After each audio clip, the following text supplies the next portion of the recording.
Most people think success is all about working harder, getting smarter, or knowing the right people. But there's something even more important that most overlook: learning how to handle your own emotions. If you can't stay calm when things go wrong, if you're always reacting instead of responding, or if you carry stress and anger from one situation to the next, success becomes much harder to reach. Emotional intelligence isn't just about staying positive. It's about knowing how to deal with frustration, fear, disappointment, and pressure in real time. In this video, we're going to talk about what it really means to manage your emotions and how doing that every single day can lead to real, lasting success. Not just the kind of success others see, but the kind you feel deep down: more peace of mind, better decisions, stronger relationships, and a sense of confidence that doesn't fall apart when life gets tough. You're going to hear ideas that challenge how you've been thinking. You'll learn simple actions that help you feel more in control, less overwhelmed, and more clear-headed, even when everything around you feels uncertain. If you've ever wondered why you keep repeating emotional patterns, or why you feel stuck even when you're trying your best, this is going to open your eyes. Stick around, because by the end of this video, you won't just understand emotional intelligence, you'll be ready to live it. Chapter 1. Master your thoughts to take control of emotions. Most people spend their lives reacting to whatever the day throws at them. They wake up, check their phones, get pulled into notifications, emails, frustrations, and distractions. From the very first hour of their morning, their emotions are no longer in their own hands. They are being shaped by external events, by other people's words, by moments that weren't even created by them. This is where emotional chaos begins, when your thoughts are no longer yours to manage. If you want to control your emotions, you must first learn to master your thoughts. Your thoughts are the command center. Every emotion you feel, whether it's anger, anxiety, peace, or joy, starts with a thought, not an accident, not an event, a thought. And thoughts can be chosen. That's the power too many people forget they have. The power to think with clarity, intention, and strength. You can't expect to control your emotional life while letting your thoughts run wild and untrained. Your brain is powerful, but if you don't take charge of it, it will repeat whatever patterns it has learned over the years. If you've spent years reacting in fear, it will keep doing that. If you've spent years doubting yourself, your mind will keep repeating those scripts. But if you start practicing control at the level of thought, you begin to shift everything. Mastering your thoughts begins with awareness. You must catch the thoughts that are shaping your emotions, especially the quiet ones that live just beneath the surface. These thoughts sound like "I'm not good enough," "no one cares what I think," or "this always happens to me." They often don't shout, but they guide how you feel. If you start your day with the thought that something will go wrong, even if nothing does, your body will feel on edge. You'll be waiting for disaster. That one thought will twist the entire day into anxiety. When you become the observer of your thoughts, you stop being a slave to them. You begin to notice, pause, and ask, is this thought useful? Is it even true? What emotion is this thought creating in me? You may find that most of your frustration, fear, and insecurity comes from thoughts you've never examined. They just appeared, and you let them grow roots. Now it's time to pull them out and replant new ones, thoughts that help you feel calm, strong, and steady. One of the most powerful ways to take control of your thoughts is through inner dialogue. What you say to yourself all day long becomes the environment your emotions live in. If your inner voice is filled with pressure, judgment, or panic, your emotions will reflect that. But if you speak to yourself with discipline and kindness, your emotions will follow that too. This isn't about lying to yourself or pretending things are perfect. It's about choosing the most useful and empowering thought in every situation. Instead of "I can't do this," try "This is hard, but I can handle it." Instead of "Everything is falling apart," try "I'm doing my best through a difficult time." These aren't magic words, they're mental tools. They shift your perspective and restore emotional balance. Your thoughts also influence how long you stay stuck in negative emotions. You might feel anger or sadness. That's normal. But the thoughts you repeat will either extend the pain or help you move through it. If you keep thinking, "They shouldn't have done that to me," you stay in resentment. But if you shift to "I can't control them, but I can control me," you start to let go. Mastery over thoughts doesn't stop you from feeling, it allows you to feel without being controlled by the feeling. Another essential practice is slowing down your thinking. Many emotional spirals are triggered by fast, scattered thoughts. You start thinking about one problem, then another, and before you know it, you're emotionally overwhelmed. To master your emotions, you must slow your mental pace. Focus on one thought at a time. Ask yourself what truly matters right now. What is within my control at this moment? When you center yourself this way, emotions begin to settle. Clarity returns. Mental mastery also involves challenging assumptions. Your brain likes to jump to conclusions. Someone doesn't respond to your message. You assume they're upset. You make a small mistake. You assume you're a failure. These assumptions are thoughts, and they lead straight to destructive emotions. But when you stop and question them, you regain your power. You ask, "Do I have the full story? What else could this mean? What would I tell someone else in this situation?" This kind of thinking leads to emotional strength.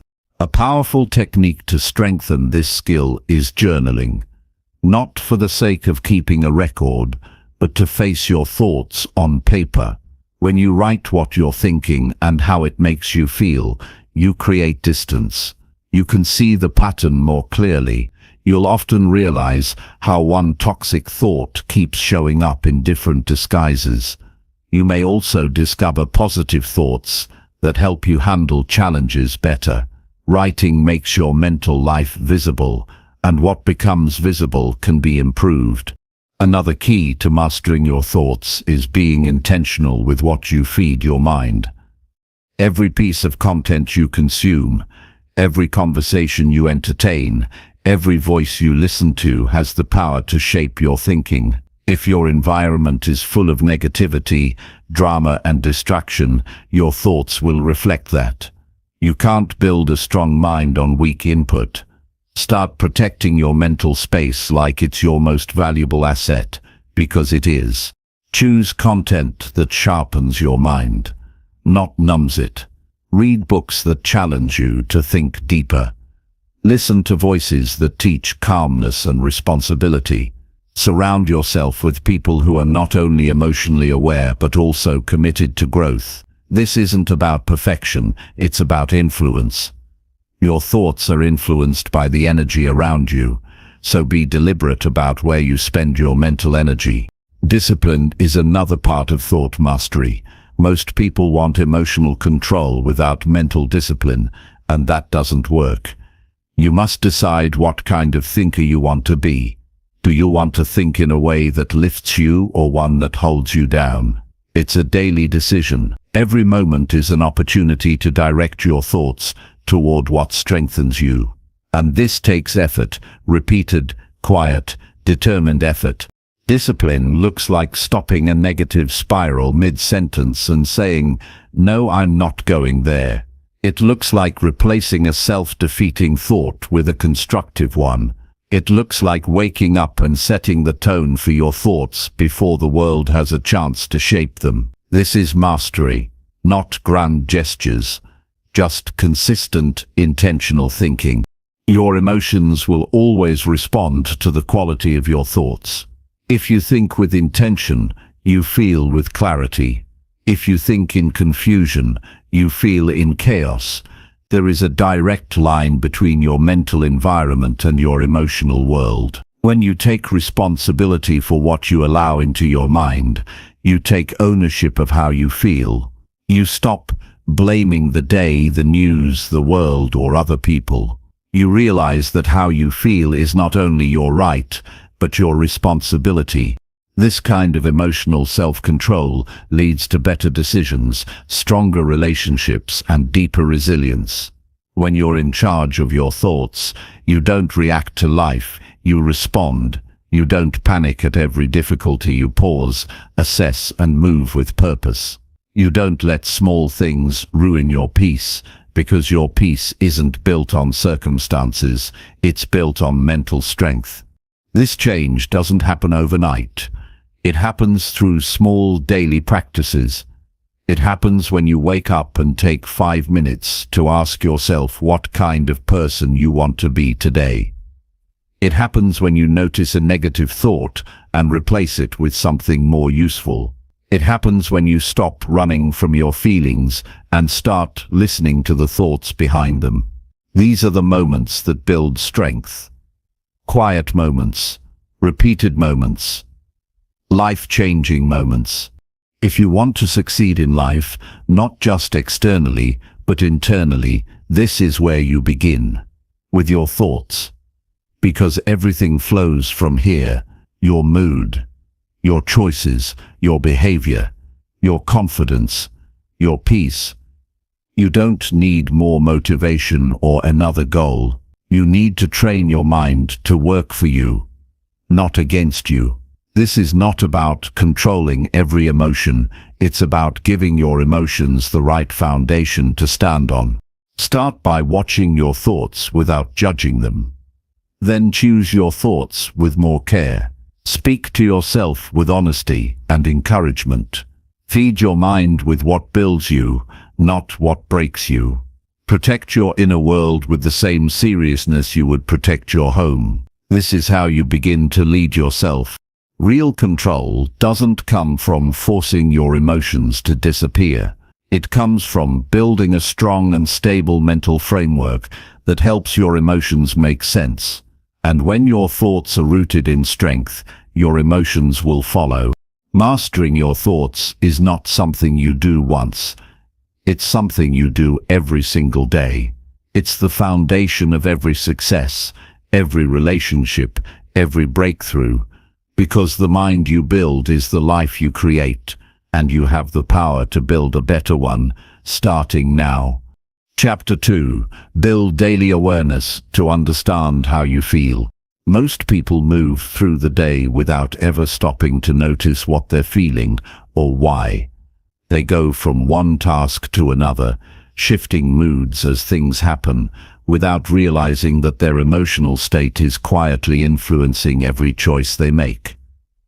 You can't change what you don't understand, and if you don't understand what you're feeling, you'll keep living on autopilot, reacting, overthinking, and carrying tension without knowing where it comes from. Daily awareness is not just about being mindful for a moment. It's about living with the kind of attention that allows you to see your inner world clearly. This is where growth begins. Awareness means catching the moment when frustration begins, before it turns into snapping at someone. It means noticing when your body feels tense, so you can ask yourself what thought or situation caused it. It means hearing the silent voice inside that says, "I'm overwhelmed," instead of pushing through until you burn out. This kind of awareness doesn't take hours. It takes a quiet commitment to pay attention. Not once a week, not just when things go wrong. Every single day. When you wake up, before reaching for your phone, pause. Notice how your body feels. Notice what thoughts show up first. Are you anxious about the day? Are you already replaying yesterday's worries? These first few moments are important because they often set the emotional tone for the rest of the day. Becoming aware of what's already living in your mind allows you to approach the day with honesty and intention.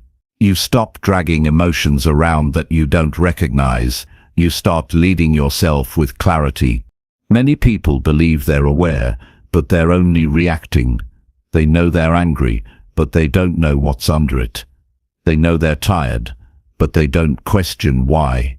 Awareness requires that you look beneath the surface, not to overanalyze, but to understand. Emotional clarity comes from asking simple, honest questions. What am I feeling right now? Where in my body do I feel it? What triggered this? What do I need right now? These questions don't just reveal feelings, they teach you how to handle them without judgment. Daily emotional awareness strengthens your ability to respond instead of react. When you're aware, you notice when your thoughts start spinning. You notice when your tone becomes short. You notice when your energy drops. And in noticing, you give yourself a chance to redirect before things spiral. This is where emotional intelligence is built. Not in the big moments, but in these small repeated check-ins with yourself.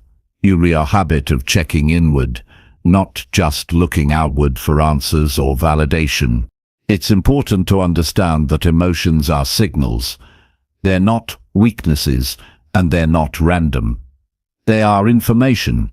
They tell you when something matters, when something hurts, when something is off.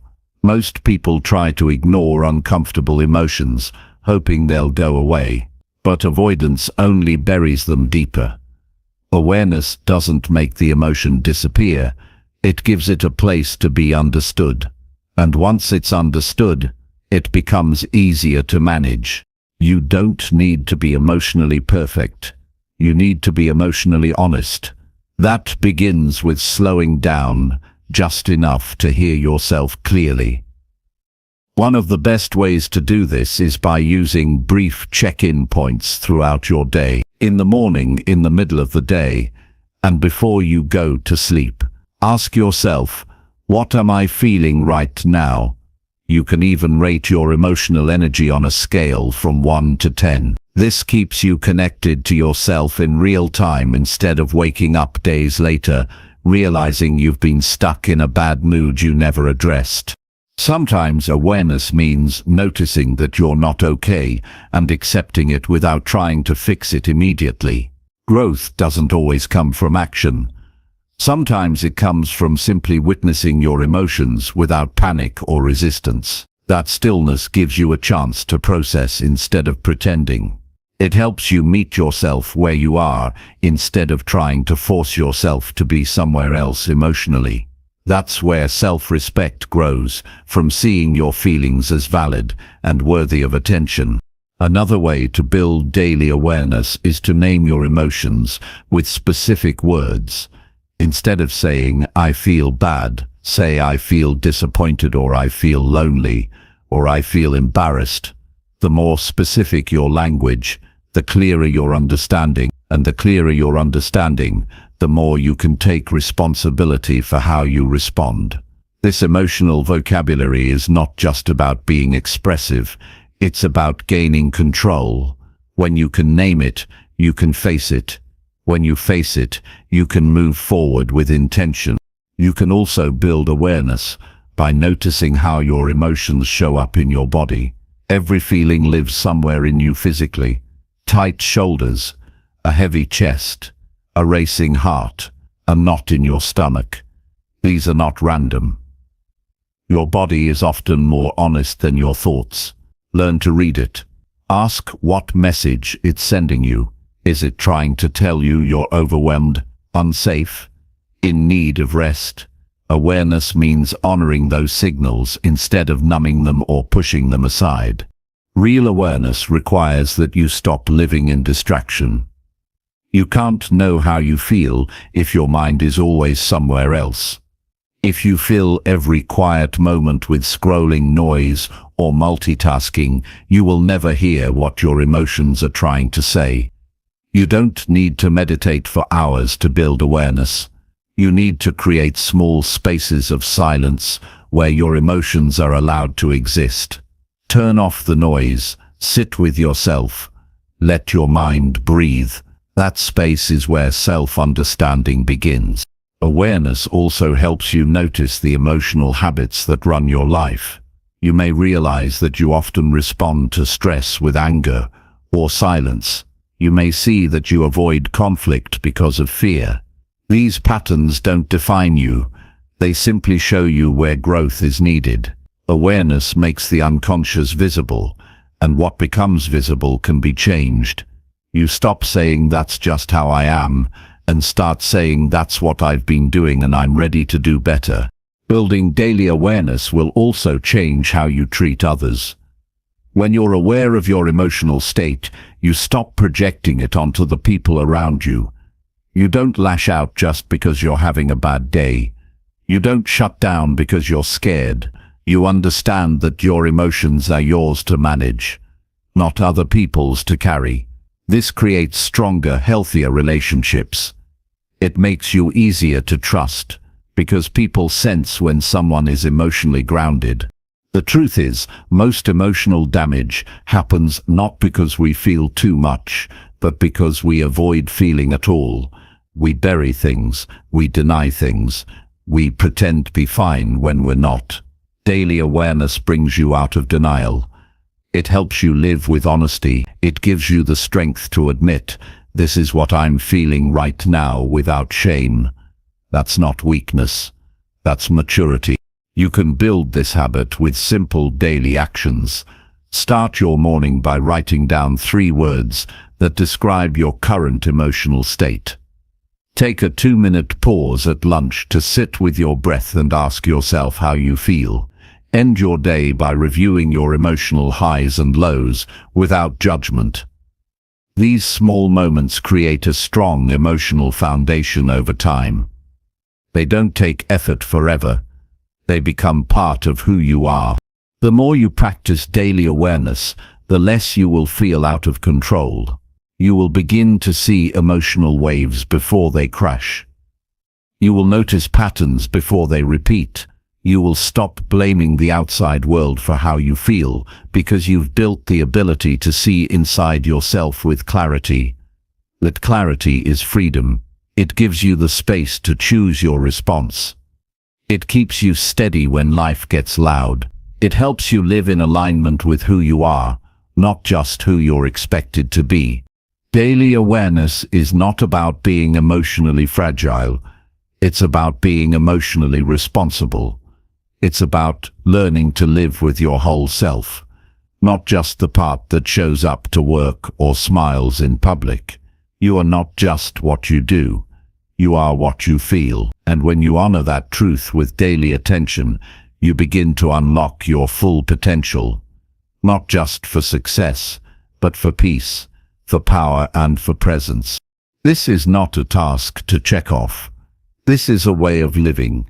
It's the daily decision to slow down and notice, to see yourself clearly, to stay present in your own life instead of drifting through it. And in doing so, you begin to understand yourself in a way that no one can take from you. That understanding becomes strength. That strength becomes wisdom. And that wisdom is the foundation of every lasting change you will ever make. Chapter 3. Identify emotional triggers to prevent negative reactions. There are moments when you feel a sudden rush of anger, shame, or defensiveness, and you can't fully explain why. It happens quickly, often in response to a word, a glance, a tone, or a situation that seems small but carries a weight you can't ignore. These moments don't come from nowhere. They are emotional triggers, specific signals that touch something sensitive inside you, and unless you recognize them, they will continue to control how you act, speak, and react. Learning to identify your emotional triggers is one of the most important steps toward personal control, because what you don't understand will keep disrupting your peace without warning. Triggers are not weaknesses. They are signs. They reveal where your emotional wounds are still open. They show you where you are still holding on to fear, pain, or unfinished experiences. Many of these responses began long ago, sometimes in childhood, sometimes during hard or confusing moments you didn't know how to process. The trigger itself may seem small, but the emotional weight it carries is heavy. That's why you overreact. That's why you shut down. That's why you avoid certain people or situations, because part of you is trying to protect yourself from feeling something again that once hurt you deeply. Most people aren't taught to identify their triggers. They're taught to suppress their feelings, tough it out, or avoid conflict. But suppression is not strength. Avoidance is not peace. These patterns only delay the emotional work that eventually must be done, and that work begins with awareness. You have to be willing to pause when you're emotionally activated and ask yourself what just happened. Not what the other person did, but what inside you reacted so strongly. This reflection is not easy.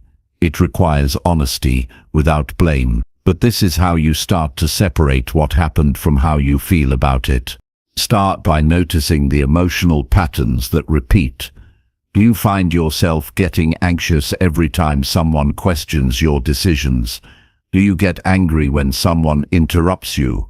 Do you feel deeply rejected when you don't receive a response right away? These aren't random reactions. They are rooted in something deeper. Emotional triggers usually point to unmet needs, like the need to feel respected, heard, safe, loved, or valued. When those needs were denied or threatened in the past, your mind and body learned to respond with strong emotion. Identifying these patterns gives you the chance to stop reacting on autopilot. The body often feels the trigger before the mind can explain it. You might feel a sudden tightening in your chest, a flush of heat in your face, or a heaviness in your stomach. Don't ignore those signals. They are early warnings that something inside you has been activated. Pause, breathe, ask yourself what emotion is present. Then ask what thought came just before the emotion. You'll usually find that the trigger is tied to an old belief or past experience that's being repeated in a new form. This is not about overanalyzing every interaction. It's about tracing strong emotions to their source so you can respond with clarity. Naming your triggers takes courage. You might discover that you're still carrying emotional pain from years ago. You might see that you're sensitive to being dismissed because you were once ignored when your opinion mattered most. You might realize that criticism feels like an attack because you were punished for failing instead of being supported. These realizations are not meant to make you feel weak. They're meant to help you understand why certain things affect you more deeply than they should, because only through understanding can you begin to take your power back. Once you've identified a trigger, the next step is to manage your response. You cannot always control what triggers you, but you can control what you do next. Awareness gives you space between the trigger and the reaction. In that space, you get to decide who you want to be. You don't have to lash out. You don't have to shut down. You can choose a thoughtful, balanced response that reflects emotional maturity instead of emotional memory. That choice, repeated consistently, rewires the way you deal with discomfort. There's also value in communicating your triggers to the people closest to you. Not in a way that demands they change their behavior, but in a way that helps them understand you better. When you say, "I feel defensive when I'm interrupted because it makes me feel invisible," you give someone the chance to respond with empathy instead of confusion. You also give yourself the gift of being seen, not just for your reaction, but for the history behind it. This is how relationships deepen, through honest, respectful conversations about the things that shape us. You also need to recognize that not every trigger is someone else's responsibility. Sometimes your emotions are louder than the situation justifies, not because the other person did something wrong, but because you are still working through something unresolved. Blaming others for your triggers keeps you stuck. Taking ownership of your emotional response sets you free. This doesn't mean excusing harmful behavior from others. It means separating their behavior from your emotional habits so you can respond from strength rather than pain. Triggers can also change over time. What used to activate you might stop affecting you once you've faced it and healed it. That's why this process is ongoing. New environments, new relationships, new challenges may bring out different reactions. Keep paying attention. Keep asking yourself what the emotion is pointing toward. Keep practicing curiosity instead of judgment. This is how emotional growth becomes a way of life, not something you do once but something you live every day. You can also work with your triggers through reflection. At the end of each day, ask yourself, when did I feel a strong emotion today? What caused it? What did I think it meant? Was that meaning based on the present moment or a past experience? This kind of reflection helps you separate the facts of the situation from the emotional interpretation. Most triggers are fueled by the story you tell yourself about what happened. Change the story, and the trigger loses its grip. There is great strength in knowing your emotional landscape. When you know what sets you off, you can prepare for it. You can take a breath before responding. You can choose silence when needed. You can walk away, not in avoidance but in calm awareness. This isn't weakness, it's wisdom. You're not avoiding the moment. You're mastering it. That kind of self-control doesn't come from pretending you're unaffected. It comes from knowing what affects you and learning how to stay grounded anyway. Some triggers may never fully disappear, but they can lose their power. With awareness, honesty, and consistent practice, you can reduce their intensity and increase your emotional resilience. You may still feel the initial reaction, but it won't control you. You'll pause, breathe, choose. That space between feeling and action is where your freedom lives, and it's in that space that you shape the person you are becoming. Real growth happens when you stop trying to avoid discomfort and start understanding where it comes from. Your triggers are not flaws, they are opportunities. Each one is a doorway into deeper awareness, greater control, and lasting peace. When you meet your triggers with openness instead of resistance, they become your teachers, and when you learn from them, you stop living in reaction and start living with power. Every moment you take to understand your emotional triggers is a step toward a calmer, more focused life. It's a practice, it's a discipline, and it's a choice you can make today. The more you understand about what sets you off, the more you can step into situations with clarity instead of tension. You stop fearing your emotions because you've learned how to manage them, and in doing so, you become the kind of person who leads with strength, responds with purpose, and lives with intention. Chapter 4. Train your mind to respond with calm focus. There will always be things outside your control. People will speak without thinking. Plans will fall apart. Pressure will build. And in those moments, the way your mind responds will either make things worse or bring you closer to peace. A calm and focused response is not something that happens by accident. It's the result of training. It's the result of preparation, of practice, of choosing to lead your mind instead of letting it lead you.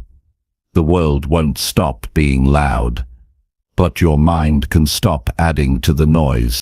Training your mind to respond calmly begins with intention. Most people never decide how they want to respond when life gets hard. They just react out of habit. Their nervous system takes over, and before they realize it, they've spoken words they regret or made choices that created more problems. But your mind can be taught to pause. It can be taught to hold space between the situation and your response. That space is where your power lives. In that space, you get to choose clarity over chaos. You don't build calmness by avoiding conflict. You build it by facing difficulty with preparation.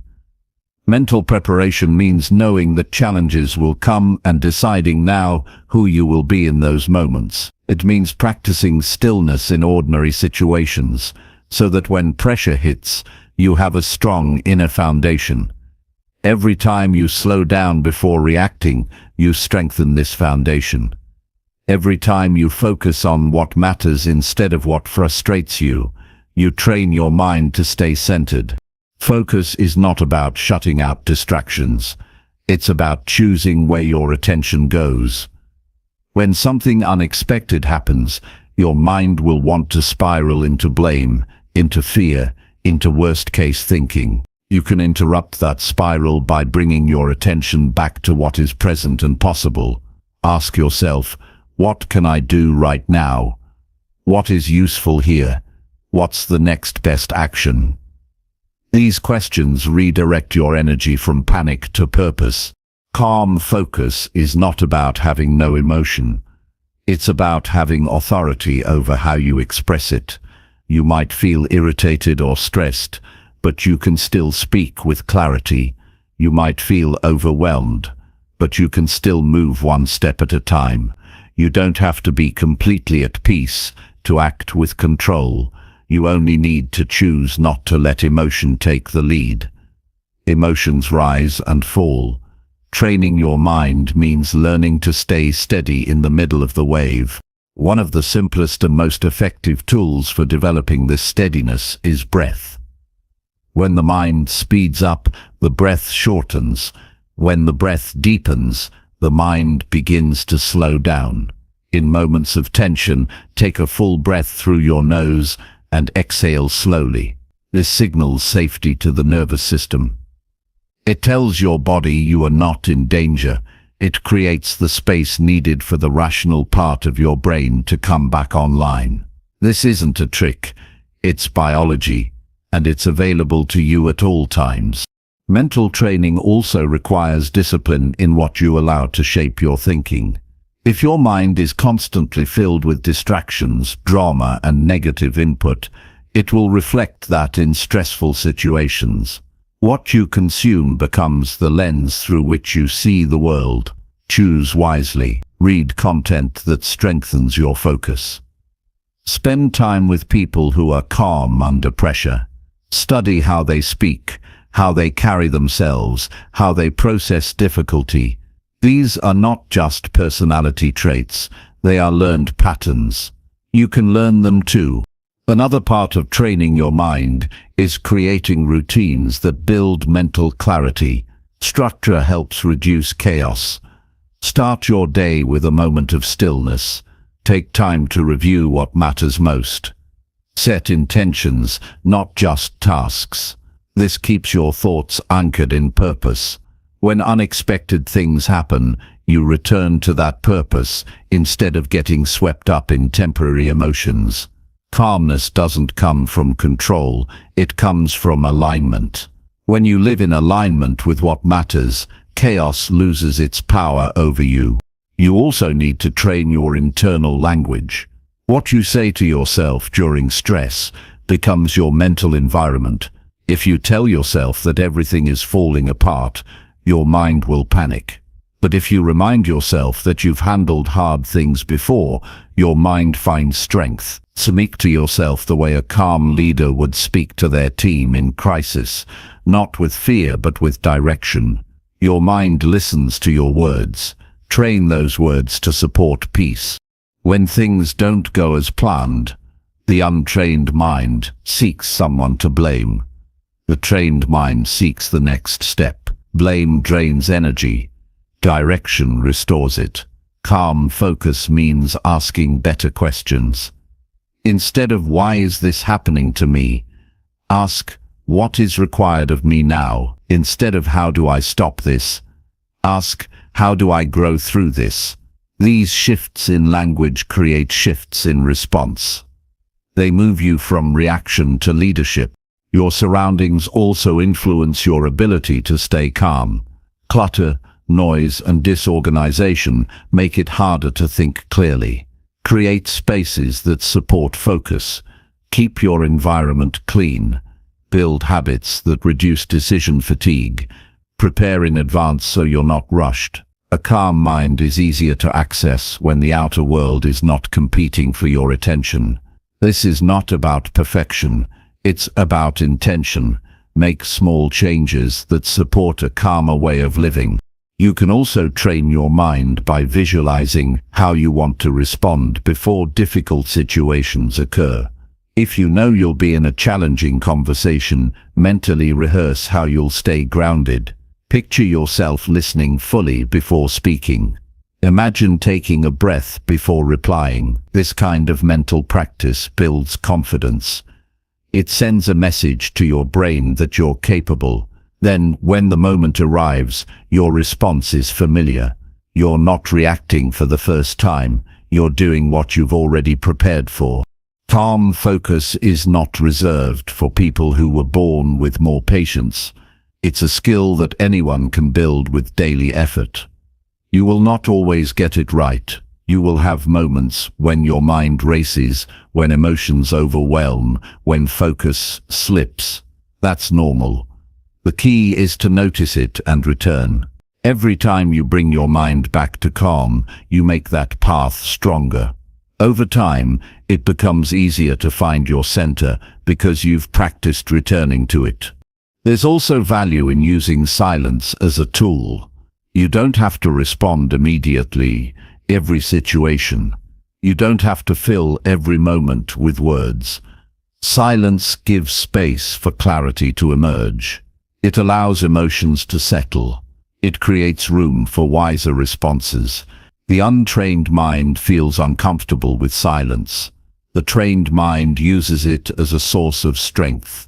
Focus also grows when you reduce mental multitasking. The brain is not meant to juggle 10 thoughts at once. Pick one task, give it your full attention. Finish it, then move to the next. This trains your mind to stay with the present instead of jumping ahead. When pressure comes, that habit of presence will become your anchor. You'll be less likely to panic because you've built the skill of staying with one moment at a time. There is freedom in being able to stay calm when others cannot. There is strength in being able to respond with clarity when things go wrong. This kind of focus is not showy or loud. It's quiet, it's disciplined, and it builds over time through small, consistent actions. Every day you have opportunities to practice. When someone cuts you off, when plans fall through, when you feel overwhelmed. These are not just frustrations, they are training ground. The more you train your mind to respond with calm focus, the more capable you become in every area of life. Your decisions improve. Your relationships deepen. Your energy lasts longer. You become someone others can trust, not because you have all the answers, but because you can stay steady while you search for them. That steadiness is rare, and it's powerful. You can build it, you can live it, you can become the kind of person who walks into chaos and brings clarity. But it starts now.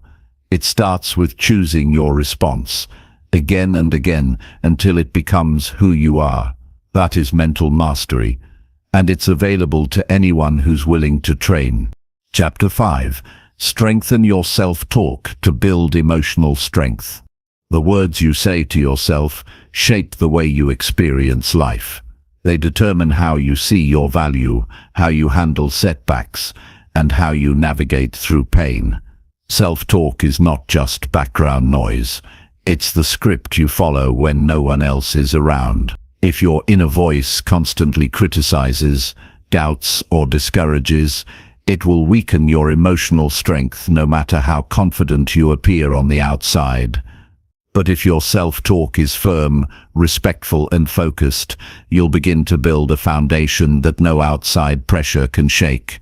Most people don't realize how often they talk down to themselves. They catch a mistake and instantly say, "I always mess this up."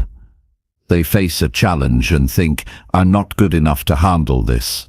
These words feel small, but they carry weight. Over time, they create patterns. Those patterns form beliefs, and those beliefs become self-fulfilling. Emotional strength begins with breaking this cycle. You cannot build a resilient life if the voice in your head keeps tearing you down. Changing your self-talk starts with awareness. Pay attention to the things you silently repeat to yourself. Especially in difficult moments, notice the phrases that rise automatically. When things go wrong, what's your default thought? When you're unsure, what's your inner reaction? Don't judge the answers, just observe them. This is how you catch the habits that have been quietly shaping your life without your permission. Once you see them clearly, you can challenge them. A strong internal voice does not mean pretending everything is perfect. It doesn't mean lying to yourself or forcing positivity. It means speaking to yourself in a way that supports growth. Instead of saying, "I can't do this," say, "This is hard, but I'm capable of learning." Instead of saying, "I'm terrible at this," say, "I'm improving every time I try." You are not denying the struggle, you are refusing to define yourself by it. Emotional strength grows when your self-talk focuses on effort, learning and resilience instead of final judgments. Another key to building powerful self-talk is learning how to speak with self-respect even when you fall short. Everyone fails, everyone feels overwhelmed, but not everyone knows how to respond with grace when they do. When you talk to yourself with kindness, you give your mind the space it needs to recover. Harshness doesn't create strength. It creates shame, and shame weakens your ability to get back up. Strength is built in the moments you fall, but still remind yourself, "I'm not done yet." Your self-talk also needs to stay rooted in truth. Not exaggerated fears, not worst-case scenarios, not old beliefs that no longer serve you. Your mind can tell stories that sound real, but aren't grounded in evidence. You might think, "Nobody cares about what I have to say," or "I'll never be able to change." But if you pause and examine those thoughts, you'll see they're often driven by fear, not facts. Challenge them. Ask yourself, is this absolutely true? What else could be true? What would I tell someone I love if they were thinking this way? Then say that to yourself. Another powerful practice is to develop personal statements that reflect your values and your strength. These are not slogans, they are reminders. Short, grounded phrases that you can return to in difficult moments. For example, "I've overcome before. I know how to stay steady. I choose what I believe about myself." Keep these statements simple, direct, and personal. Repeat them when your mind begins to spiral. Let them be anchors when doubt tries to take over. The way you talk to yourself also influences how you handle the opinions of others. If your inner voice is strong, external criticism doesn't hit as hard. You might feel it, but you won't absorb it. Emotional strength gives you the ability to listen to feedback without letting it define your worth.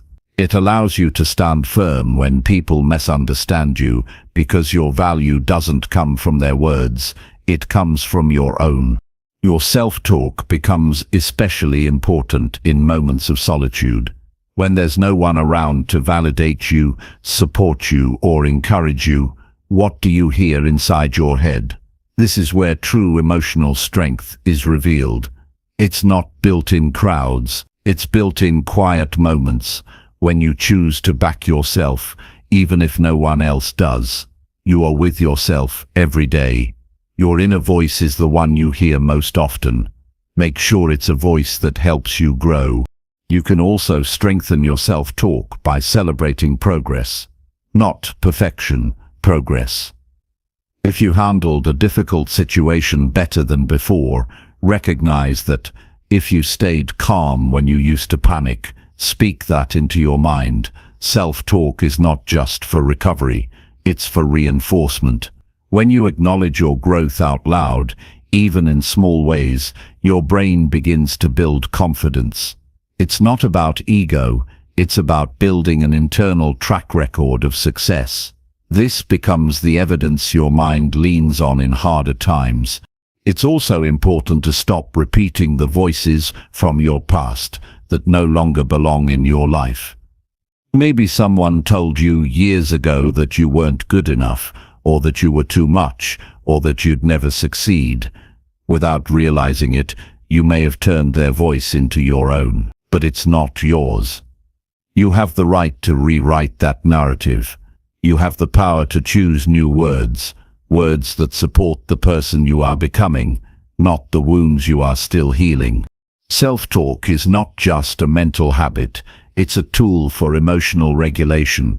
In the middle of frustration, fear, or sadness, your words can either add fuel or offer calm. When something doesn't go as planned, your inner voice can say, "This always happens to me," or it can say, "I can figure this out." That choice matters. Over time, the way you speak to yourself becomes the emotional tone of your entire life. Choose that tone with intention. Sometimes, strengthening your self-talk also means setting boundaries around who gets to speak into your life.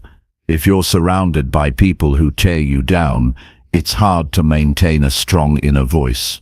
Choose relationships that reflect the kind of voice you're working to build. Stay close to people who encourage truth, who support growth, and who respect your journey. Then let that tone carry over into your own inner dialogue.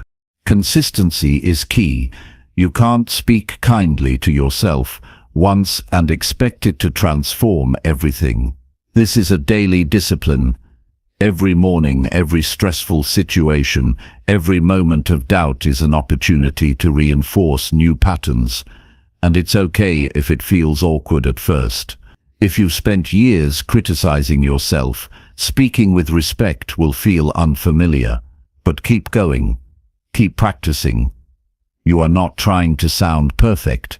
You are trying to sound like someone who is on your own side. Eventually, your self-talk becomes the steady voice that carries you through chaos. The quiet assurance that says, "You're not alone, you're not broken, you're not stuck." It becomes the strength you rely on when things fall apart. The truth you return to when life gets heavy. And once you've built it, no one can take it away. Because it doesn't come from outside approval. It comes from within. Every step you take to speak better to yourself is a step toward a stronger emotional life. Every time you choose encouragement over judgment, direction over doubt, resilience over defeat, you become more grounded. And the more grounded you are, the more you're able to handle anything that comes your way. Your inner voice is either a weapon against yourself or a tool for your healing. Use it wisely, train it daily, make it a source of strength. Because you live with that voice every day, and when it's strong, so are you. Chapter 6. Practice deep listening to improve emotional connection. Most people think communication is about what they say, but the real strength in human connection comes from how well they listen. When someone speaks, they're not just delivering information, they're revealing pieces of themselves. Their words carry feelings, memories, struggles, and hopes. If you're not paying close attention, you miss the depth. You hear the surface, but not the heart. And when people feel unheard, they begin to pull back, emotionally and mentally. Deep listening is not just a social skill, it's a doorway to stronger emotional bonds, both with others and within yourself. Listening with depth requires more than silence. It means giving your full presence without interrupting, judging, or mentally preparing your reply. It's not about waiting for your turn to talk. It's about choosing to understand before you respond. Most conversations today are rushed. People skim each other's words the same way they skim headlines, quickly, impatiently, already thinking about the next topic. That kind of listening doesn't connect. It creates distance. It makes people feel dismissed even when you're technically in the same room. To listen deeply, you must learn to quiet your inner commentary, that running voice in your head that constantly evaluates, reacts, or compares. It needs to step aside when someone is sharing with you. Real listening means suspending your own urgency to be understood and focusing fully on understanding someone else. This is not always easy, especially when emotions are involved, but when you make that space for someone, you create safety, and people are drawn to those who make them feel safe. You also have to learn to listen beyond words. Pay attention to the tone, the pause, the hesitation, the shift in energy. These subtle cues often reveal more than the sentences themselves. If someone says, "I'm fine," but their voice lacks conviction or their eyes look away, deep listening helps you notice that. It tells you there's something unsaid. It allows you to ask gently, "Are you sure you're okay?" And that question, asked with sincerity, can unlock a conversation that might never have happened otherwise. Deep listening also involves removing distractions. You cannot truly connect when your phone is buzzing, your mind is wandering, or your focus is split. Multitasking during a conversation sends a message, even if you don't intend it. "You're not important enough for my full attention." That message builds emotional distance. On the other hand, when you give someone your undivided focus, it tells them they matter. You can say 1,000 kind things, but a few minutes of full presence often means more. Improving emotional connection through listening also means not rushing to fix, advise, or solve unless you're invited to. Most people don't want answers right away. They want to be seen, they want to be heard, without being analyzed. Sometimes, the most powerful thing you can offer is a calm, non-judgmental presence that says, "I hear you, I'm with you." That level of listening affirms someone's experience without needing to control it, and that, in turn, builds trust. One of the biggest mistakes people make in conversations is assuming they already know what the other person means. They finish sentences in their head, jump to conclusions, or filter what they hear through their own assumptions. But when you do that, you stop actually listening. Instead, stay curious. Ask clarifying questions. Say things like, "Can you help me understand that better?" Or, "What do you mean by that?" Curiosity shows respect. It tells the other person, "I value your perspective enough to explore it fully." Deep listening also includes listening during conflict, which is often when it's hardest. In arguments, most people listen defensively. They listen with the intent to respond, not to understand. They search for flaws in the other person's words instead of trying to grasp the emotions underneath. But if you train yourself to listen even when you're triggered, you'll find that arguments often lose their heat. People raise their voices when they don't feel heard, when they feel genuinely understood. The need to fight softens. In emotionally charged situations, you can listen with empathy by repeating what you've heard in your own words, not to parrot, but to show you're truly with them. You might say, "So what I'm hearing is that you felt dismissed in that moment. Is that right?" That kind of reflection creates clarity and shows you're not just listening, you're engaging. And from that place, deeper conversations unfold. Trust grows, defensiveness fades, emotional connection becomes possible. Practicing deep listening also reshapes how you listen to yourself. If you don't give your own thoughts and emotions the same level of attention you give others, you'll struggle to connect. Emotional connection begins with it. You need to understand your own reactions, recognize your own needs, and be honest about what's going on inside you. That kind of self-awareness makes you more emotionally available to others. You stop projecting. You stop reacting out of confusion. You become clear, and clarity strengthens every connection you have. This practice also requires patience. Deep listening doesn't rush conversations. It allows people the space to find their words. Sometimes that means silence, and silence is not awkward when it's purposeful. It gives both people room to think, to feel, to breathe.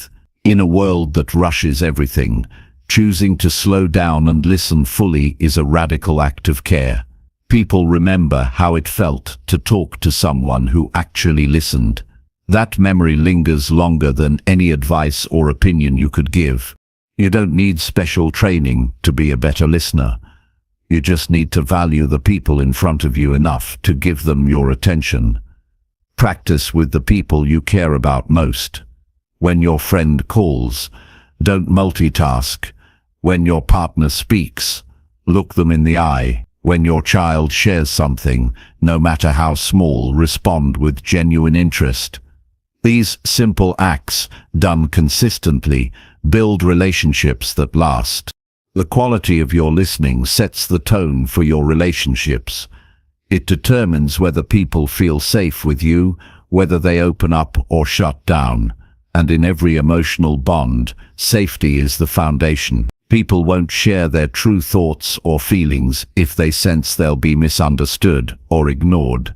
But when they know you're listening not just to reply, but to really understand, they feel closer to you. That closeness is the heart of emotional connection.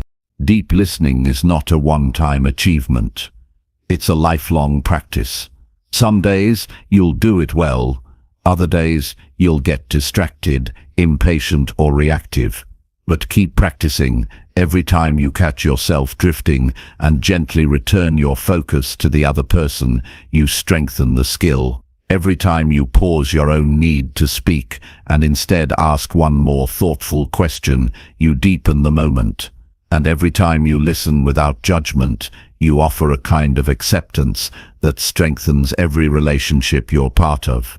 What you'll discover through this practice is that people start showing you more of who they really are. They begin to trust you more. They feel emotionally safe around you.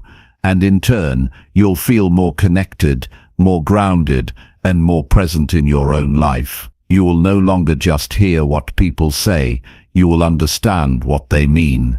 You will stop missing the moments that matter. And you will learn that listening, when done with care, is one of the most powerful ways to love. Chapter 7. Develop empathy to understand people without judgment. Understanding people without judgment begins with a decision. It's a quiet decision you make in your own mind to see the world through someone else's experience without rushing to label it right or wrong. It's not something that happens automatically. It's something you choose and practice, especially in moments when it feels inconvenient, uncomfortable, or confusing. Developing empathy doesn't require you to agree with everyone. It asks you to care enough to look beyond your own opinions. It challenges you to sit with another person's reality even when it doesn't match your own. The real test of empathy is not how you treat people who think like you, live like you, or behave how you would behave. The real test is how you respond when someone's story, attitude, or reaction feels foreign, emotional, or frustrating. That's when most people switch into judgment. They quickly sort people into categories. They start making assumptions about motives, intelligence, or character, but this creates distance. It shuts down understanding, and without understanding, real connection can't grow. Empathy begins when you stop trying to define someone else's life by your standards. When you see a person's reaction, behavior, or silence, you don't ask, "Why are they like that?" Instead, you ask, "What happened that led them here?" That shift in thinking breaks down judgment. It replaces assumption with curiosity. It opens a door for compassion, even when the behavior itself doesn't make sense at first. Everyone you meet has a past that shaped them, and most of that past is invisible to you. Empathy is choosing to keep that in mind. To develop empathy, you must slow down and listen with intent. You don't just absorb the words, they're only part of the picture. You listen for the weight behind the words, the unsaid fears, the hidden shame, the subtle disappointments. And you don't interrupt it with advice or opinions. You hold space. You allow someone to feel seen without rushing them toward a solution. That alone is healing. That's what many people are truly looking for, not answers, but understanding. When you practice empathy consistently, your view of people changes. You stop needing to defend yourself all the time. You stop seeing others as threats to your comfort. You start recognizing that most people are doing their best with what they've been through. That doesn't mean you tolerate harmful behavior or ignore your boundaries. It means you stop responding with automatic blame or dismissal. You pause. You breathe. You give yourself time to consider that there's more to this person than this moment. Empathy also requires humility. It asks you to let go of the idea that you always know best. Just because something wouldn't hurt you doesn't mean it didn't hurt someone else. Just because you would have handled something differently doesn't mean someone else was wrong. People have different emotional wiring, different traumas, different ways of coping. If you think everyone should respond like you, you're not practicing empathy, you're projecting, and projection destroys the chance to understand anyone else deeply. To understand someone without judgment, you must also challenge your own bias. Everyone has bias. Silent expectations about what's normal, rational or appropriate, but those are often based on your own limited experience. Empathy means noticing when those expectations arise and choosing to look past them. When someone reacts with tears and you would have stayed silent, you don't judge their sensitivity. When someone shuts down and you would have talked it out, you don't label them cold. You allow differences to exist without assigning moral weight to them. Real empathy is quiet. It's not loud or performative. It doesn't need to announce itself. It shows up in the way you withhold judgment when it's easy to judge. It reveals itself in your patience, your willingness to ask thoughtful questions, your ability to be present with someone's pain without making it about your discomfort. And the more you practice it, the more emotionally intelligent you become. Not in theory, but in the way you relate to others in real life. When you meet someone with empathy instead of judgment, you create a space that feels safe. People instinctively feel whether they can be themselves around you. They notice when they don't have to filter every word to avoid being misunderstood. That safety deepens relationships. It makes people want to share more. It allows conversations to go deeper, faster, with more honesty, and you start to see the person. Not just the personality. You see the pain they never talk about. You hear the longing behind their laughter. You notice the strength behind their silence. Empathy also helps you understand your own emotions more clearly. When you learn to validate others, you become more capable of validating yourself. You stop calling yourself weak for struggling.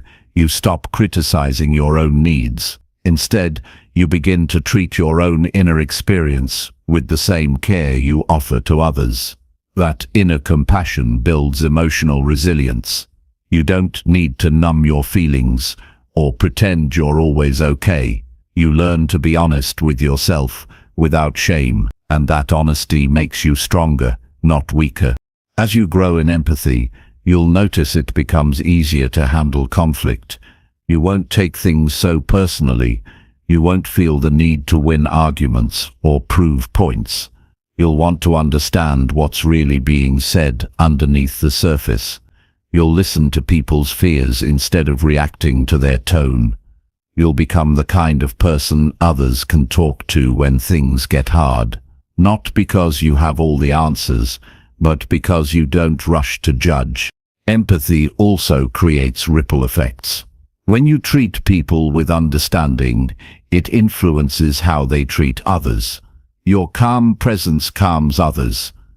Your patience teaches them to be more patient. Your non-judgmental approach gives them permission to drop their defenses.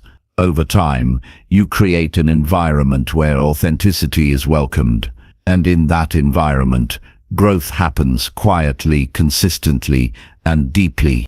This way of being doesn't just change how you relate to people, it changes how people see you. They feel your sincerity. They trust your presence.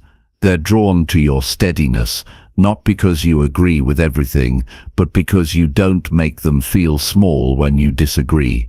You respect them enough to hear them out. You value their story even when it's messy. That's rare. And that kind of emotional presence makes a lasting impact. You don't have to be perfect at this. Developing empathy is not about never making mistakes. It's about noticing when your own judgment is rising and choosing a different response. It's about taking responsibility for the energy you bring into a conversation. It's about staying open, even when it would be easier to shut down. Every time you choose empathy, you become someone who adds healing to the world rather than more harm. And in a world full of quick opinions and harsh reactions, that is a powerful way to live.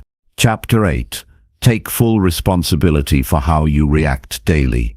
Taking full responsibility for how you react each day is one of the most powerful decisions you can make, and also one of the most difficult.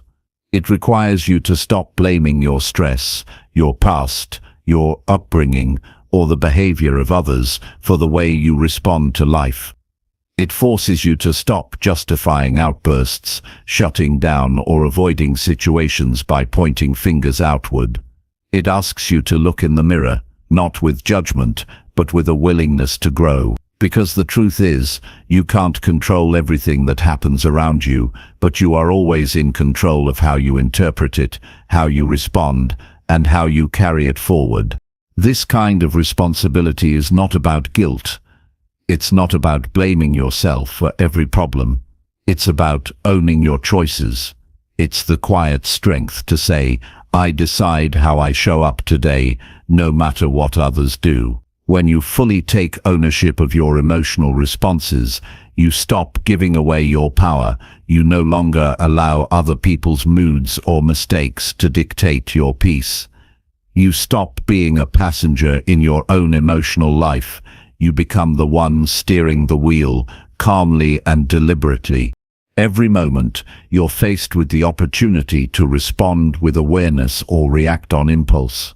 When someone speaks harshly to you, you can escalate the tension or you can breathe and create space. When something frustrating happens, you can curse the situation or you can decide to face it with patience.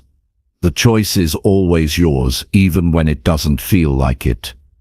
And the more you practice that choice, the more natural it becomes. You start to realize that you're not your anger.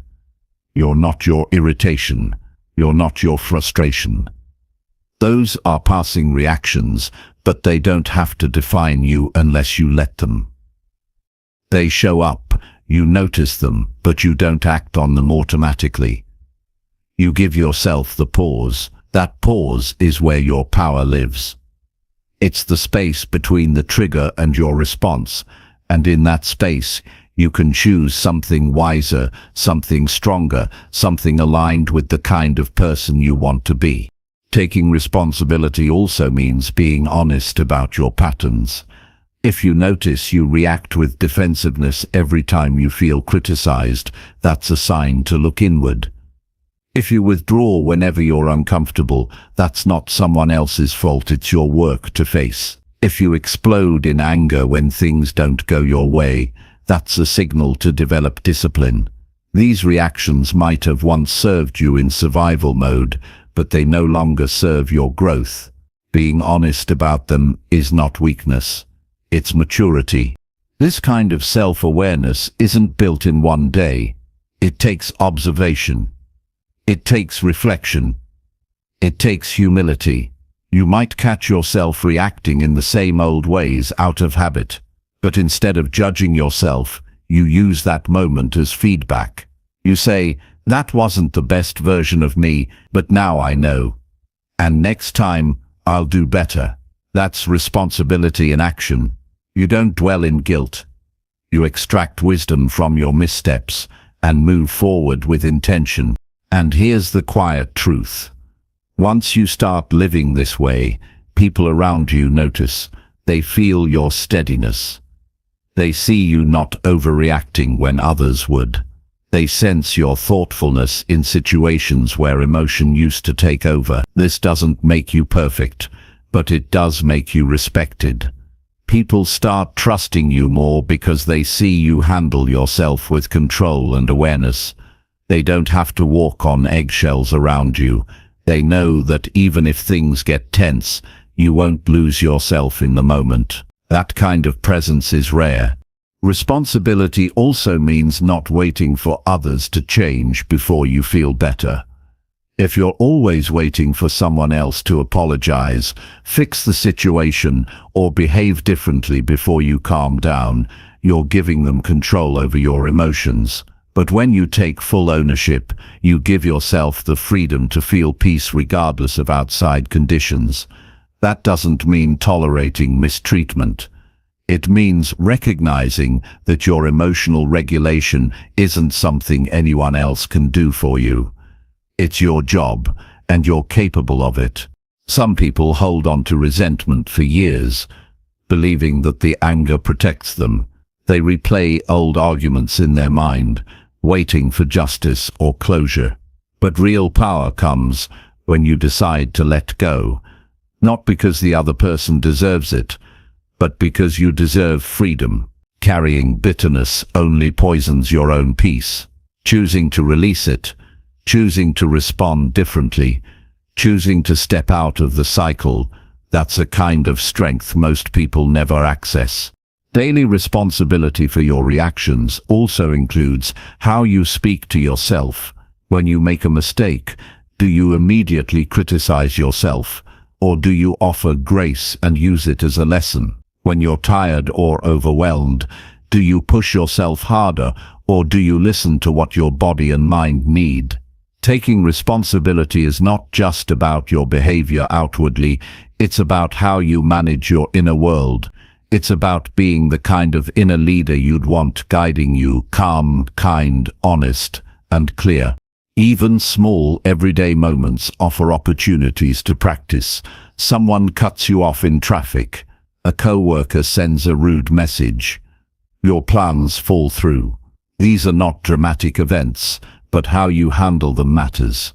Do you spiral into complaints, or do you pause and reset? Do you take things personally, or do you keep perspective? Each time you respond with calm and clarity, you're training yourself to rise above noise. You're becoming stronger, not by avoiding challenges, but by meeting them with better habits. Over time, you begin to see emotional responsibility not as a burden, but as freedom. You stop waiting for ideal circumstances. You stop needing validation from others to stay centered. You learn to trust yourself. You carry yourself with more grace because you know you don't need to match the energy around you. You set the tone, and as that becomes your standard, life starts to feel less chaotic, not because challenges disappear, but because you're no longer controlled by them. This work is quiet, but transformative. No one sees the inner effort it takes to pause before reacting, to reflect before speaking, to choose patience over pride. But you feel the effects. You sleep better. You feel more peace in your interactions. You recover faster from emotional turbulence. You're no longer a hostage to your own triggers. You've taken the steering wheel back. You do this not because it's easy, but because you understand the cost of staying reactive. You've seen what it does to relationships, to self-respect, to inner peace. You know that blaming others keeps you stuck. So you do the work. You choose responsibility daily, not for perfection, but for growth, not to impress others, but to free yourself. You decide every day that no matter what the world throws at you, your response is yours to own. And that choice, made again and again, builds the kind of strength nothing can shake. Chapter 9. Use breath control to reset your emotional state. Breath is the one constant you have no choice but to keep with you every moment of your life. It's so automatic that most people don't give it a second thought, yet it holds incredible power over your emotional state. Learning to control your breath is one of the simplest and most effective ways to reset your mind and body when emotions run high. It's a tool that requires no equipment, no special place, and no complicated technique. All it demands is your attention. When you master your breath, you gain a powerful way to calm anxiety, clear mental fog, and regain focus in even the most challenging situations. Your breath and emotions are tightly connected. When you feel fear, anger, or stress, your breathing pattern changes. It becomes shallow, fast, or uneven. This kind of breath sends signals to your brain that danger is near, triggering a fight or flight response. Your heart races, muscles tense, and your mind floods with urgent thoughts. You might feel overwhelmed, reactive, or stuck in a negative loop. But the beautiful truth is that breath also works the other way around. When you intentionally change your breathing pattern, you send a signal to your nervous system that it's safe to relax.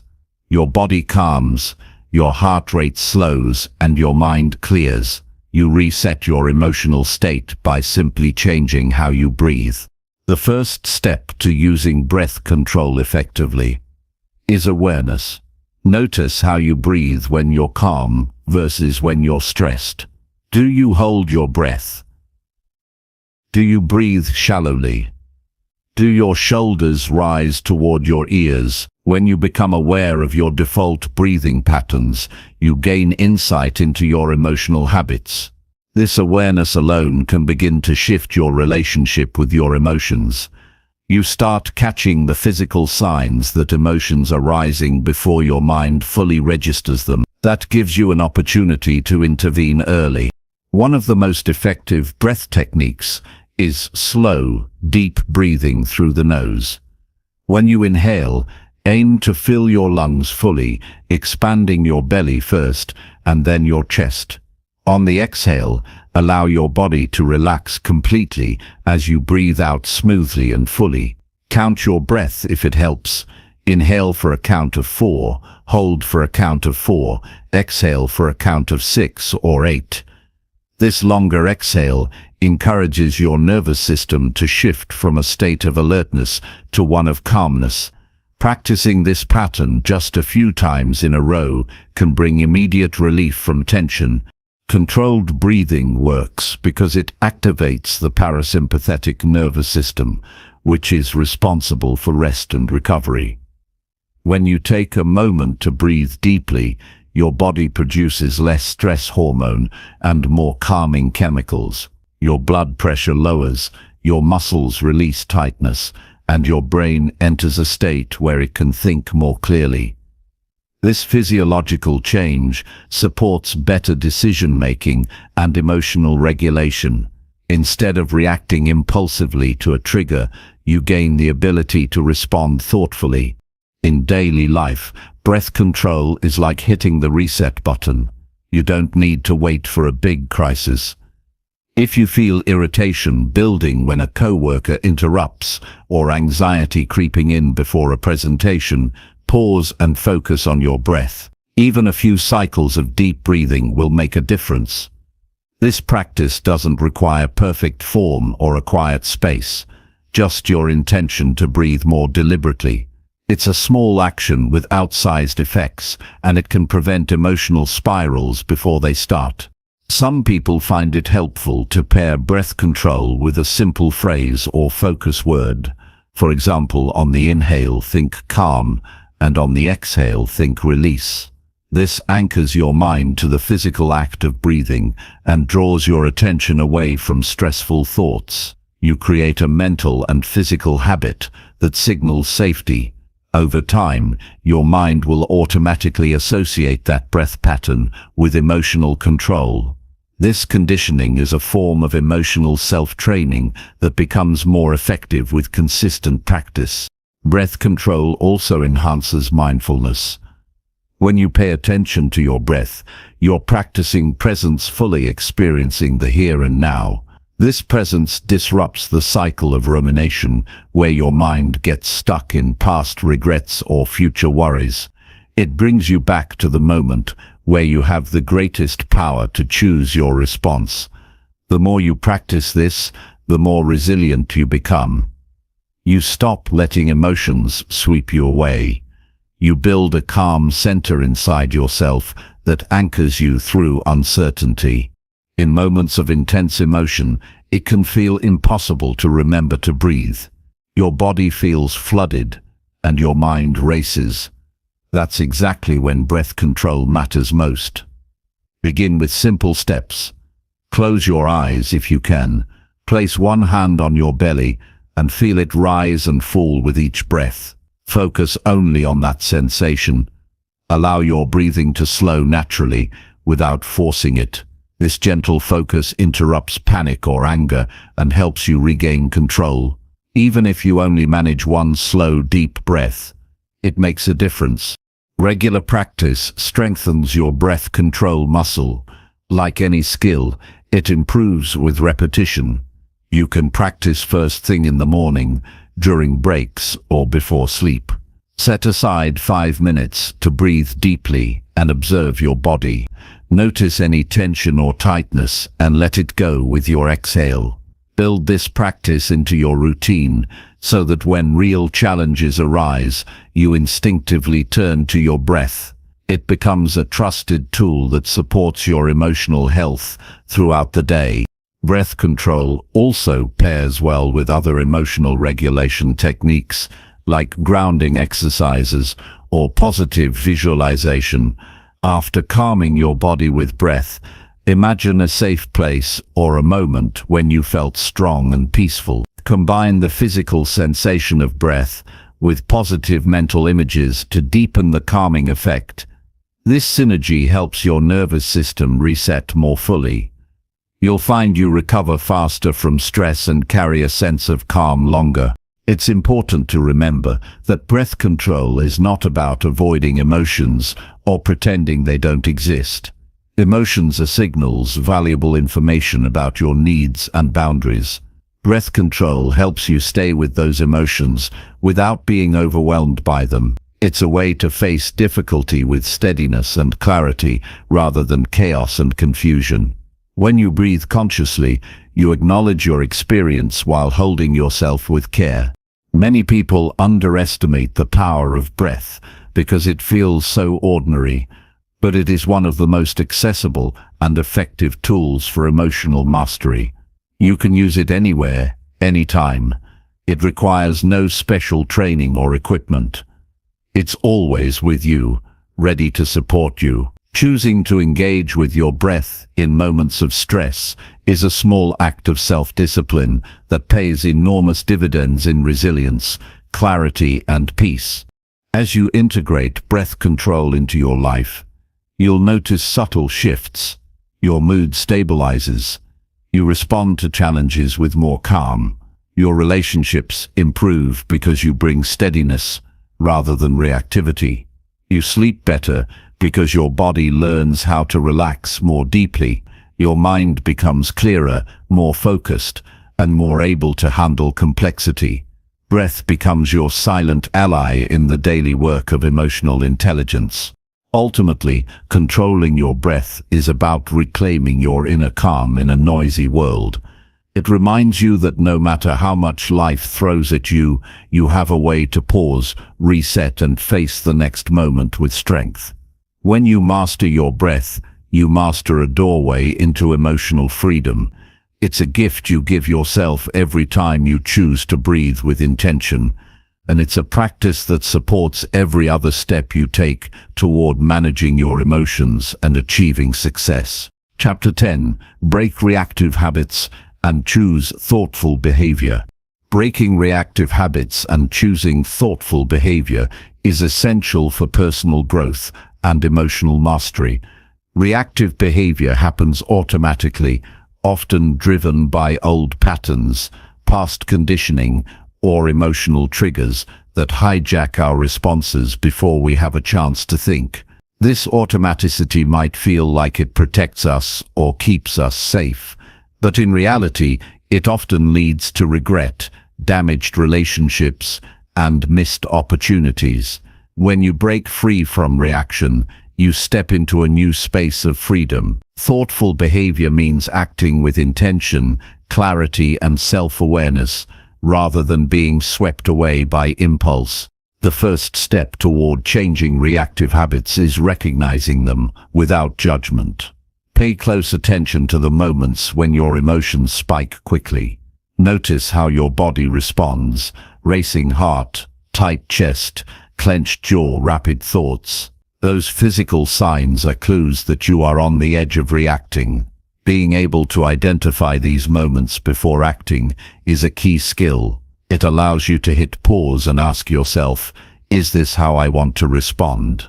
This awareness alone begins the process of change. Reactions are often fueled by a sense of urgency or threat. Your brain interprets a situation as dangerous, even if it's just a disagreement or minor frustration. This perceived threat triggers survival instincts that prioritize quick responses over thoughtful choices. Understanding that your body and brain are doing what they're wired to do can help you be more compassionate with yourself. You're not weak or broken for reacting. You've just been conditioned to respond that way. The goal is to build new habits that override those automatic responses with conscious decisions. Breaking a reactive habit requires creating space between stimulus and response. This space is where thoughtful behavior lives. To cultivate this space, develop strategies that slow down your reactions. One simple and effective method is counting silently to 5 before speaking or acting. This brief pause interrupts the impulse and gives your rational mind time to catch up. Over time, this pause becomes a habit, and you naturally respond with more calm and intention. Other techniques include taking a few deep breaths, stepping away physically if possible, or simply focusing your attention on your senses to ground yourself. Thoughtful behavior also involves asking yourself meaningful questions in those critical moments. Instead of reacting based on emotion, you can ask, what outcome do I want here? Or how can I respond in a way that reflects my values? These questions shift your focus from immediate feelings to long-term goals and character. They help you remember that your behavior shapes your reputation, your relationships, and your self-respect. Acting with awareness makes your life feel more coherent and purposeful. It's important to prepare yourself for setbacks. Old reactive habits are deeply ingrained and won't disappear overnight. There will be times when you slip back into familiar patterns. When this happens, don't criticize yourself harshly. Instead, treat those moments as learning opportunities. Reflect on what triggered you, how you could respond differently next time, and what tools you can use to support your growth. Persistence is more important than perfection. Every small step forward rewires your brain toward thoughtful behavior. Building thoughtful behavior also means developing emotional regulation skills. Recognize your emotional triggers and work on managing the intensity of your feelings.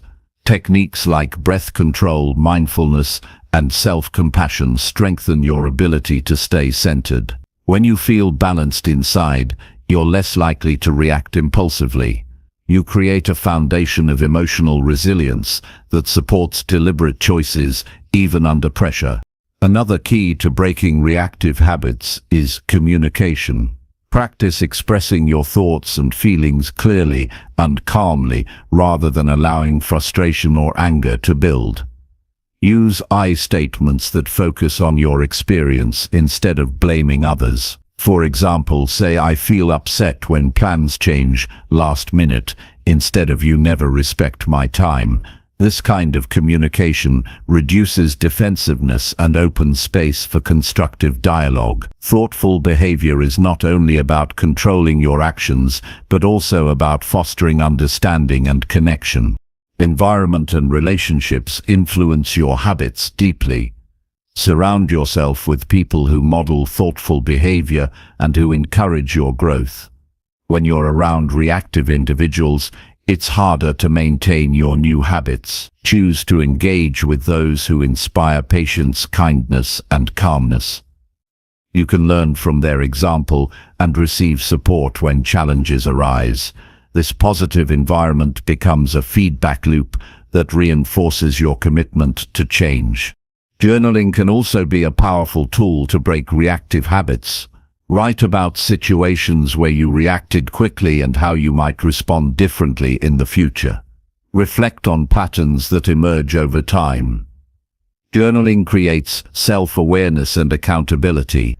It helps you track progress and celebrate small victories, which motivates continued effort. It's essential to remember that thoughtful behavior doesn't mean suppressing your emotions or pretending everything is fine. It means acknowledging your feelings honestly while choosing how to express them constructively. Emotions are valid signals about your needs and boundaries. Thoughtful behavior respects those emotions without letting them dictate your actions.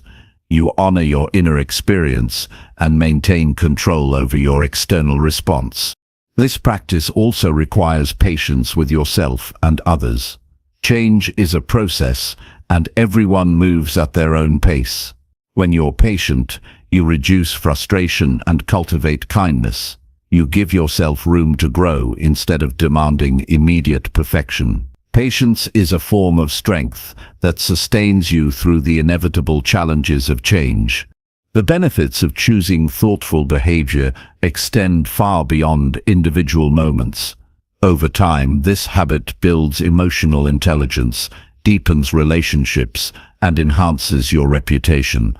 People see you as reliable, steady, and respectful. They trust you in difficult situations because you don't let emotions control you. This trust opens doors in both personal and professional life. It creates opportunities for influence and leadership because thoughtful behavior inspires confidence.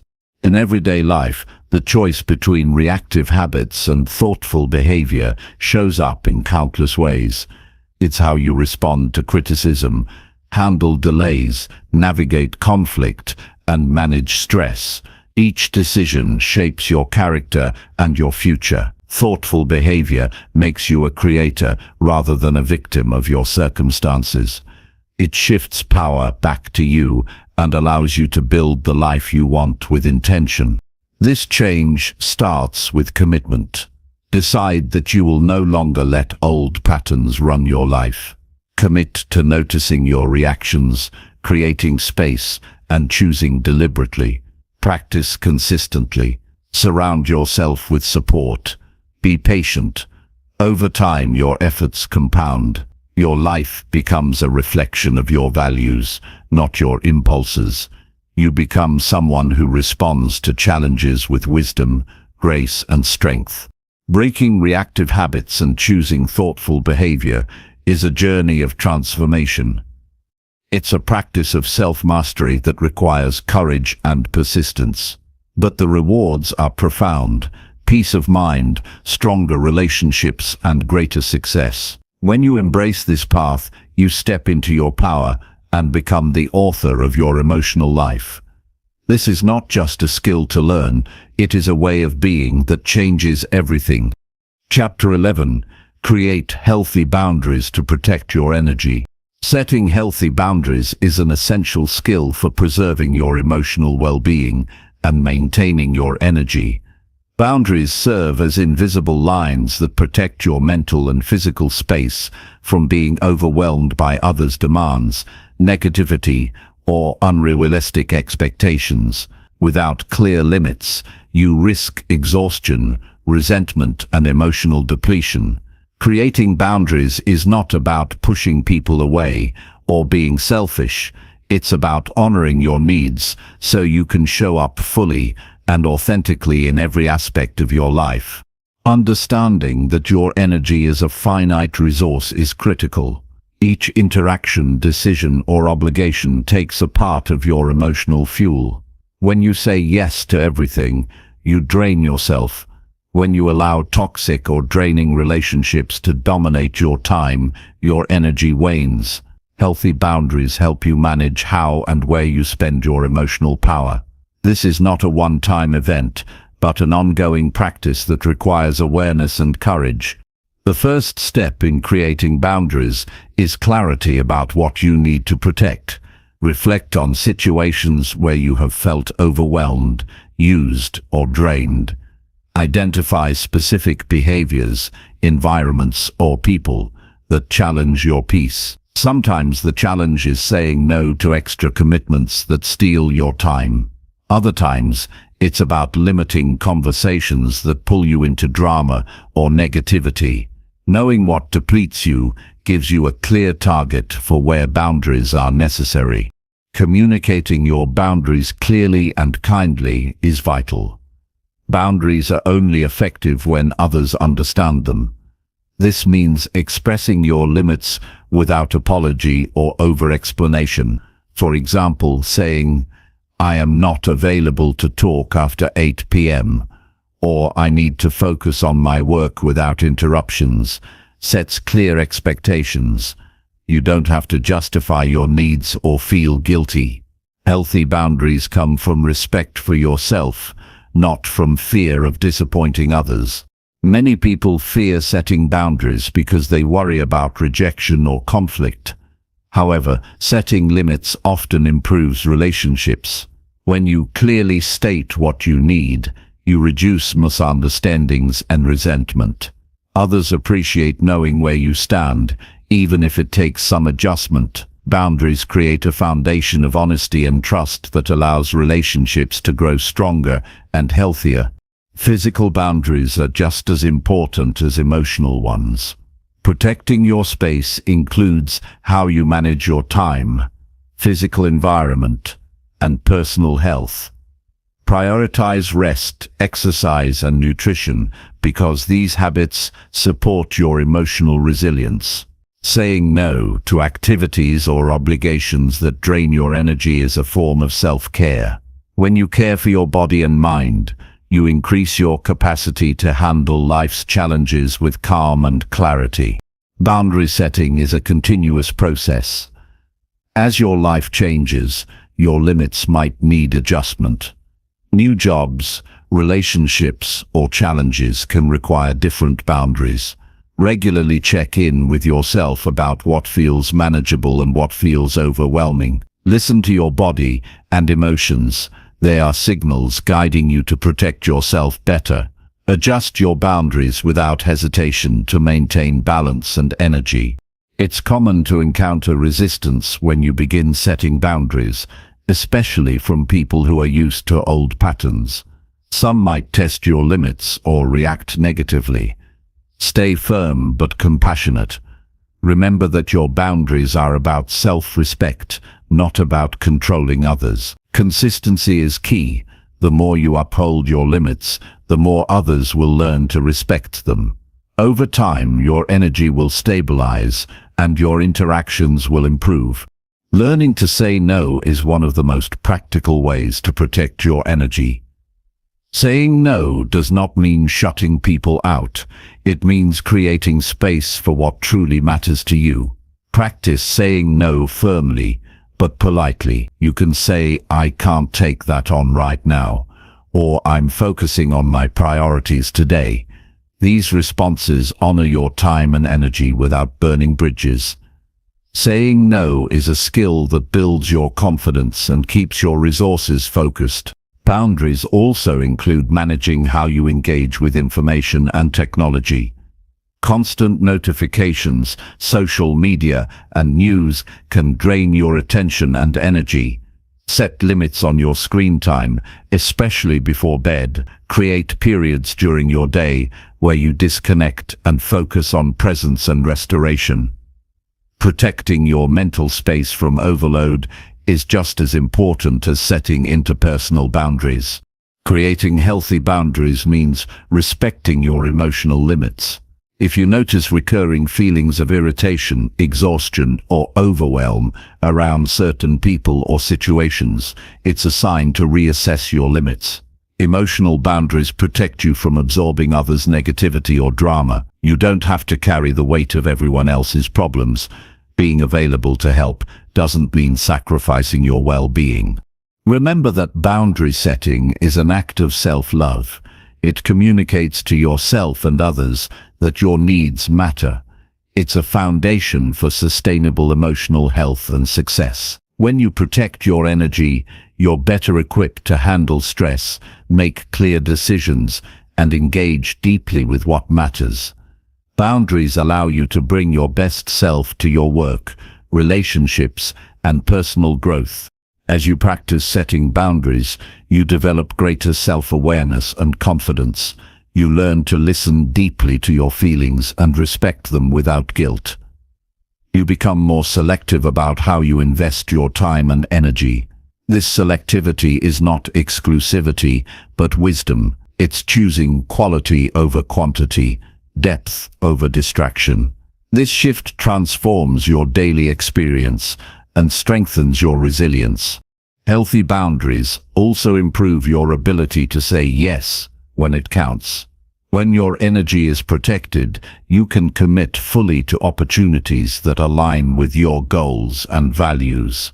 You engage with enthusiasm and presence instead of obligation or exhaustion. This kind of engagement leads to better results and deeper satisfaction. Creating boundaries is a lifelong practice that grows with you. It requires patience and persistence. You may stumble or face pushback, but every effort reinforces your emotional strength. Boundaries are not walls, but gates that you control. You decide who and what crosses into your space. This control is empowering and essential for managing your emotions and achieving lasting success. Taking the time to set and maintain healthy boundaries is one of the most effective ways to guard your peace and maintain your energy. It honors your worth and supports your emotional intelligence. When you commit to this practice, you build a solid foundation for resilience, clarity, and personal growth. Boundaries are a gift you give yourself that benefits every part of your life. Chapter 12. Reflect each day to grow emotional clarity fast. Taking time each day to reflect deeply on your experiences is one of the fastest ways to gain emotional clarity and grow in self-awareness. Reflection is not merely thinking about your day, but engaging in purposeful, honest examination of your feelings, choices, and reactions. It's a practice that turns the noise of daily life into meaningful insights. When you reflect regularly, you begin to recognize patterns, uncover hidden emotions, and understand what drives your behavior. This clarity is the foundation for change, because you can only improve what you truly see. Reflection creates a safe space where you can be honest with yourself, without fear of judgment. In this quiet moment, you examine your emotional landscape with curiosity rather than blame. You ask yourself questions like, what emotions did I experience today? What triggered those feelings? How did I respond? What could I have done differently? This process illuminates the connections between your external events and internal reactions. Over time, you build a clear map of your emotional habits and triggers. The power of reflection lies in turning experience into learning. Life presents challenges, successes, and setbacks every day. Without reflection, these moments can pass unnoticed or become tangled in unconscious patterns. With reflection, each moment becomes an opportunity for growth. For example, if you noticed feeling irritated during a conversation, reflection helps you understand why. Perhaps it touched on a sensitive issue or revealed an unmet need. Understanding these subtleties helps you manage future situations with more awareness and skill. Daily reflection also strengthens your emotional vocabulary. Often, people struggle with clarity because they lump their feelings into broad categories like good or bad. When you reflect, you practice identifying specific emotions: anger, disappointment, joy, fear, frustration. This specificity makes emotions easier to manage because you're not fighting vague discomfort, but addressing concrete feelings. Naming emotions brings them into the light where you can work with them, rather than letting them simmer beneath the surface. A simple but effective way to cultivate reflection is journaling. Writing about your emotional experiences encourages you to slow down and organize your thoughts. Journaling can be free-flowing or guided with questions like, what emotion was strongest today? What situation challenged me emotionally? How did I handle it? What did I learn about myself? The act of writing externalizes your internal world and clarifies complex feelings. Over time, you create a record of growth and insight that you can revisit and build upon. Reflection also promotes emotional responsibility. When you take the time to examine your feelings and reactions, you stop blaming others or circumstances for your state of mind. Instead, you own your emotional experience and the role you play in shaping it. This ownership is empowering because it shifts you from victimhood to agency. You realize that while you can't control everything that happens, you can control how you interpret and respond. Reflection nurtures this mindset by making you aware of your choices. Another important aspect of reflection is gratitude. When you review your day, noticing moments of kindness, achievement, or connection balances your perspective. Gratitude grounds you in the positive, even amid challenges. It reminds you of your strengths and resources, which builds emotional resilience. Including gratitude in your reflection practice creates a more balanced emotional outlook and reduces negativity bias. Reflection deepens your understanding of your values and priorities. Emotions often signal when you're aligned or out of alignment with what matters most to you. If you felt uneasy after a decision, reflecting on why helps you see if you compromised your values. Conversely, feeling fulfilled or joyful often indicates alignment. This insight guides future choices, helping you live more authentically and purposefully. Reflection is like a compass that keeps you on course. To make reflection effective, create a daily routine that fits your lifestyle. It can be a few minutes before bed, during a morning walk, or while sipping tea. Consistency builds habit and makes reflection a natural part of your day. Choose a quiet space where you can be undisturbed. Turn off distractions and focus fully on the practice. The more intentional you are, the richer your insights will be. Reflection also encourages self-compassion. As you examine your emotional reactions, it's easy to fall into self-criticism. Instead, approach your reflections with kindness. Understand that growth involves mistakes and setbacks.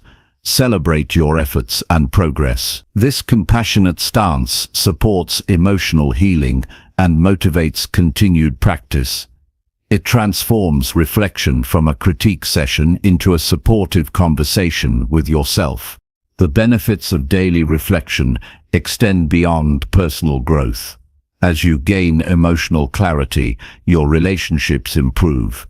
You become more aware of how your emotions affect others and how theirs affect you. This awareness enhances empathy and communication. You respond to conflict with greater calm and insight. You build stronger connections based on understanding rather than misunderstanding. Reflection also enhances decision-making. Clear emotional insight helps you avoid impulsive choices driven by fleeting feelings. You learn to pause, gather your thoughts, and choose actions that align with your goals and values. This leads to better outcomes and increased confidence in your decisions. Over time, reflection builds wisdom that guides your life. In moments of high stress or confusion, reflection serves as an anchor. When emotions run wild, looking back with intention helps you regain perspective. You see the situation from a broader angle, understand the root causes, and identify steps to move forward. This clarity reduces overwhelm and increases your sense of control. Reflection is not about dwelling on the past, but about learning from it. It's an active process that fuels growth rather than regret.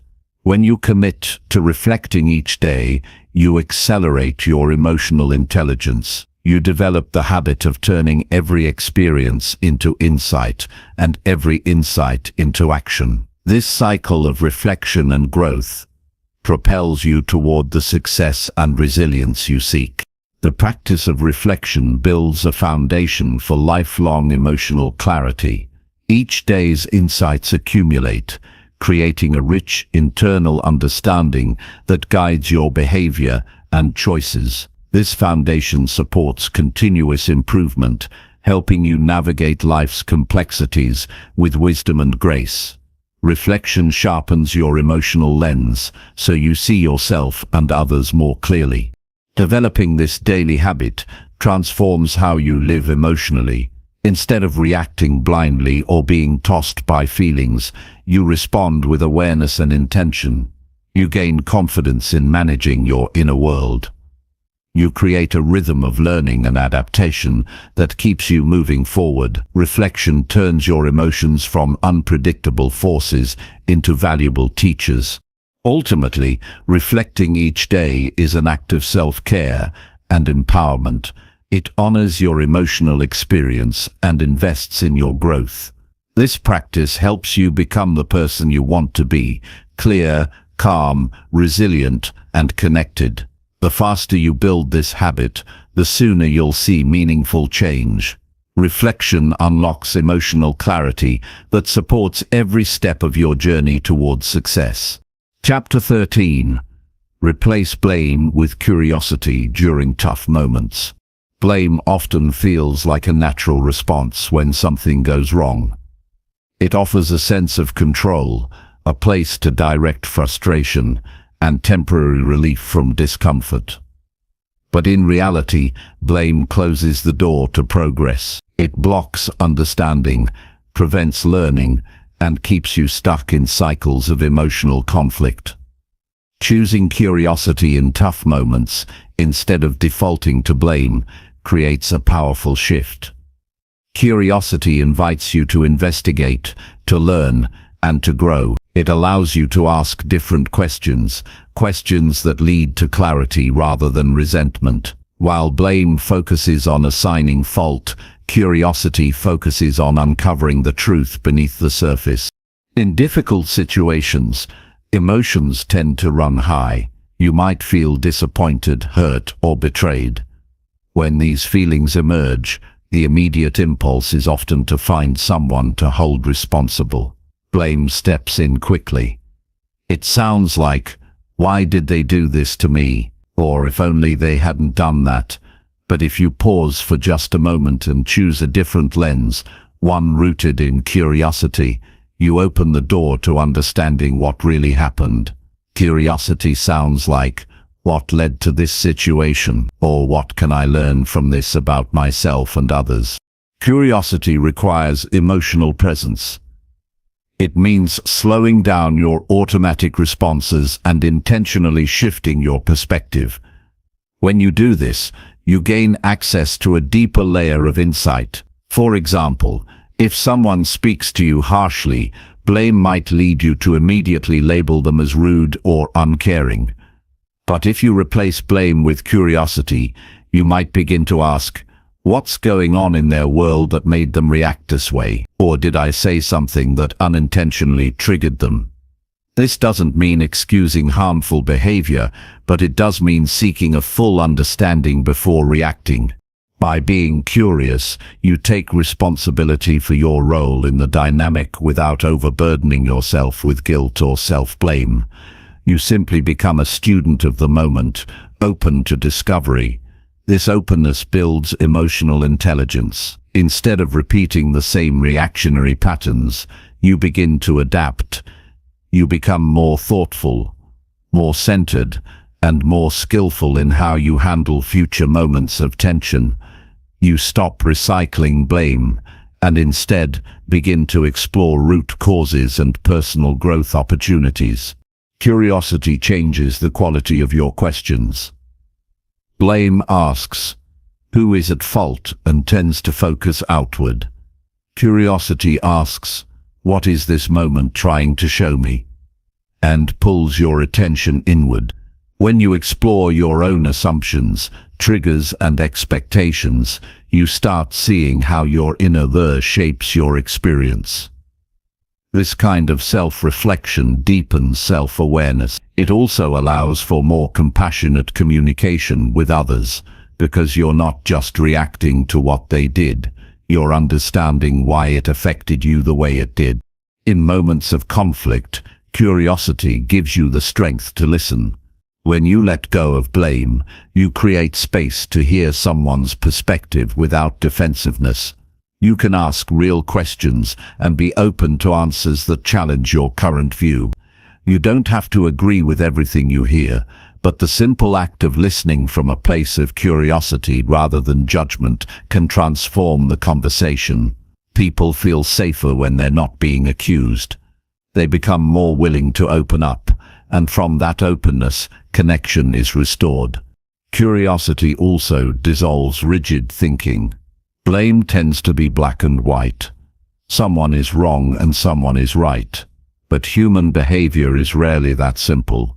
Life is complex, emotions are layered, and motivations are not always clear. Curiosity allows you to sit with that complexity without needing immediate resolution. It helps you tolerate ambiguity and remain calm while you explore what's really going on. This mental flexibility is a strength. It keeps you from making rash decisions or saying things you'll regret. In your relationship with yourself, replacing blame with curiosity is just as important. When you make a mistake, it's easy to fall into self-blame. "Why did I do that?" or "I should have known better." But this inner criticism only adds weight to your emotional burden. Instead, you can practice self-curiosity. What was I feeling in that moment? Or what belief influenced that choice? This gentle investigation builds self-compassion and personal growth. You begin to see missteps not as failures, but as information. You move from self-punishment to self-discovery. Making this shift consistently takes practice. It's not easy to be curious when you're upset, disappointed, or afraid. But every time you choose curiosity, you rewire your response to stress. You train your mind to seek insight rather than blame. This new habit doesn't erase the challenges you face, but it changes how you engage with them. You bring a calmer, wiser, and more resilient self into every situation. Over time, your relationships deepen, your communication improves, and your emotional stability grows. One of the most powerful questions you can ask in hard moments is, what else could be true here? This question invites you to look beyond your initial interpretation. It encourages you to consider other perspectives, other motivations, and other explanations. It helps you loosen the grip of certainty and open to discovery. Often, your first conclusion is based on emotion, not fact. Curiosity gives you time to test those assumptions and find a more complete picture. In high-stress situations, curiosity acts like a pause button. Instead of reacting on autopilot, you create a moment of stillness where you can choose your next move with intention. This pause might only last a few seconds, but it's enough to stop the cycle of blame and replace it with thoughtful engagement. Over time, these pauses become a habit. You develop the ability to stay calm and centered even when things feel chaotic. You stop fueling conflict and start fostering clarity. Choosing curiosity is not about avoiding accountability. It's about expanding your understanding before making judgments. Accountability is still important, but it's informed by insight, not driven by anger. When curiosity comes first, your decisions are more balanced and your actions more effective. You become less reactive and more grounded. You deal with problems from a place of awareness, not from emotional turbulence. Curiosity also builds trust. When people see that you're willing to understand before you accuse, they feel respected. This doesn't mean tolerating harmful behavior, but it does mean engaging with people in a way that honors their complexity. You invite them into a conversation rather than a confrontation. That shift alone can repair damage, de-escalate tension, and restore connection. Trust is often broken by blame and rebuilt through curiosity. When you stop blaming and start exploring, you grow. You stop repeating the same arguments, holding on to the same resentment, and walking in circles around the same frustrations. You break the cycle and begin to rise above it. You transform emotional challenges into learning opportunities. Every tough moment becomes a chance to understand yourself and others more deeply, and that understanding leads to better choices, better relationships, and a more peaceful mind. This shift is not just about feeling better, it's about becoming better. It's about stepping into a new way of responding to life, where growth replaces reaction and exploration replaces accusation. In this mindset, even the hardest moments can serve you. You're no longer at the mercy of your emotions. You're in partnership with them, learning from every experience and using that learning to move forward. This is how you build emotional maturity. This is how you create lasting inner strength. Chapter 14. Track emotional patterns to build emotional discipline. Most people go through their days without realizing how often their emotions are steering their behavior.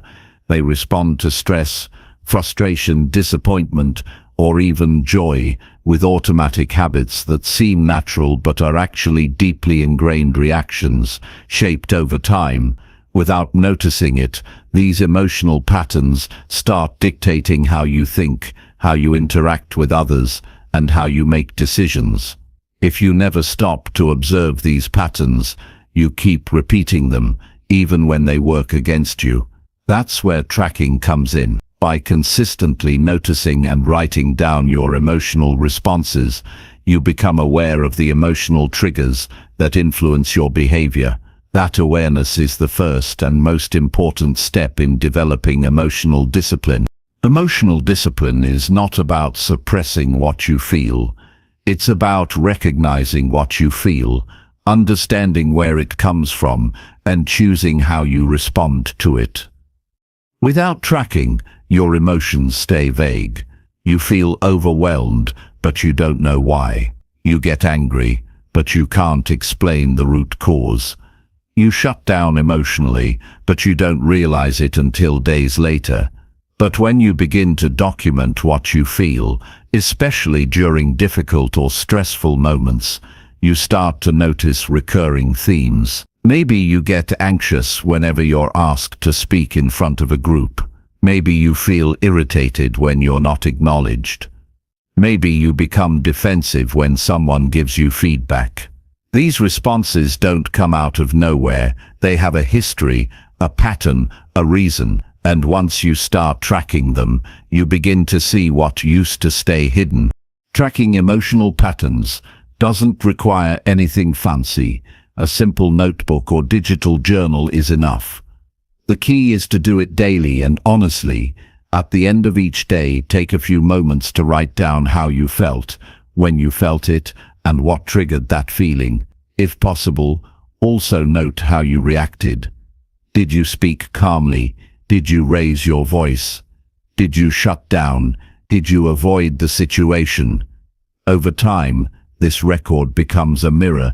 You start to see yourself clearly, not as you imagine you are, but as you really show up in moments that matter.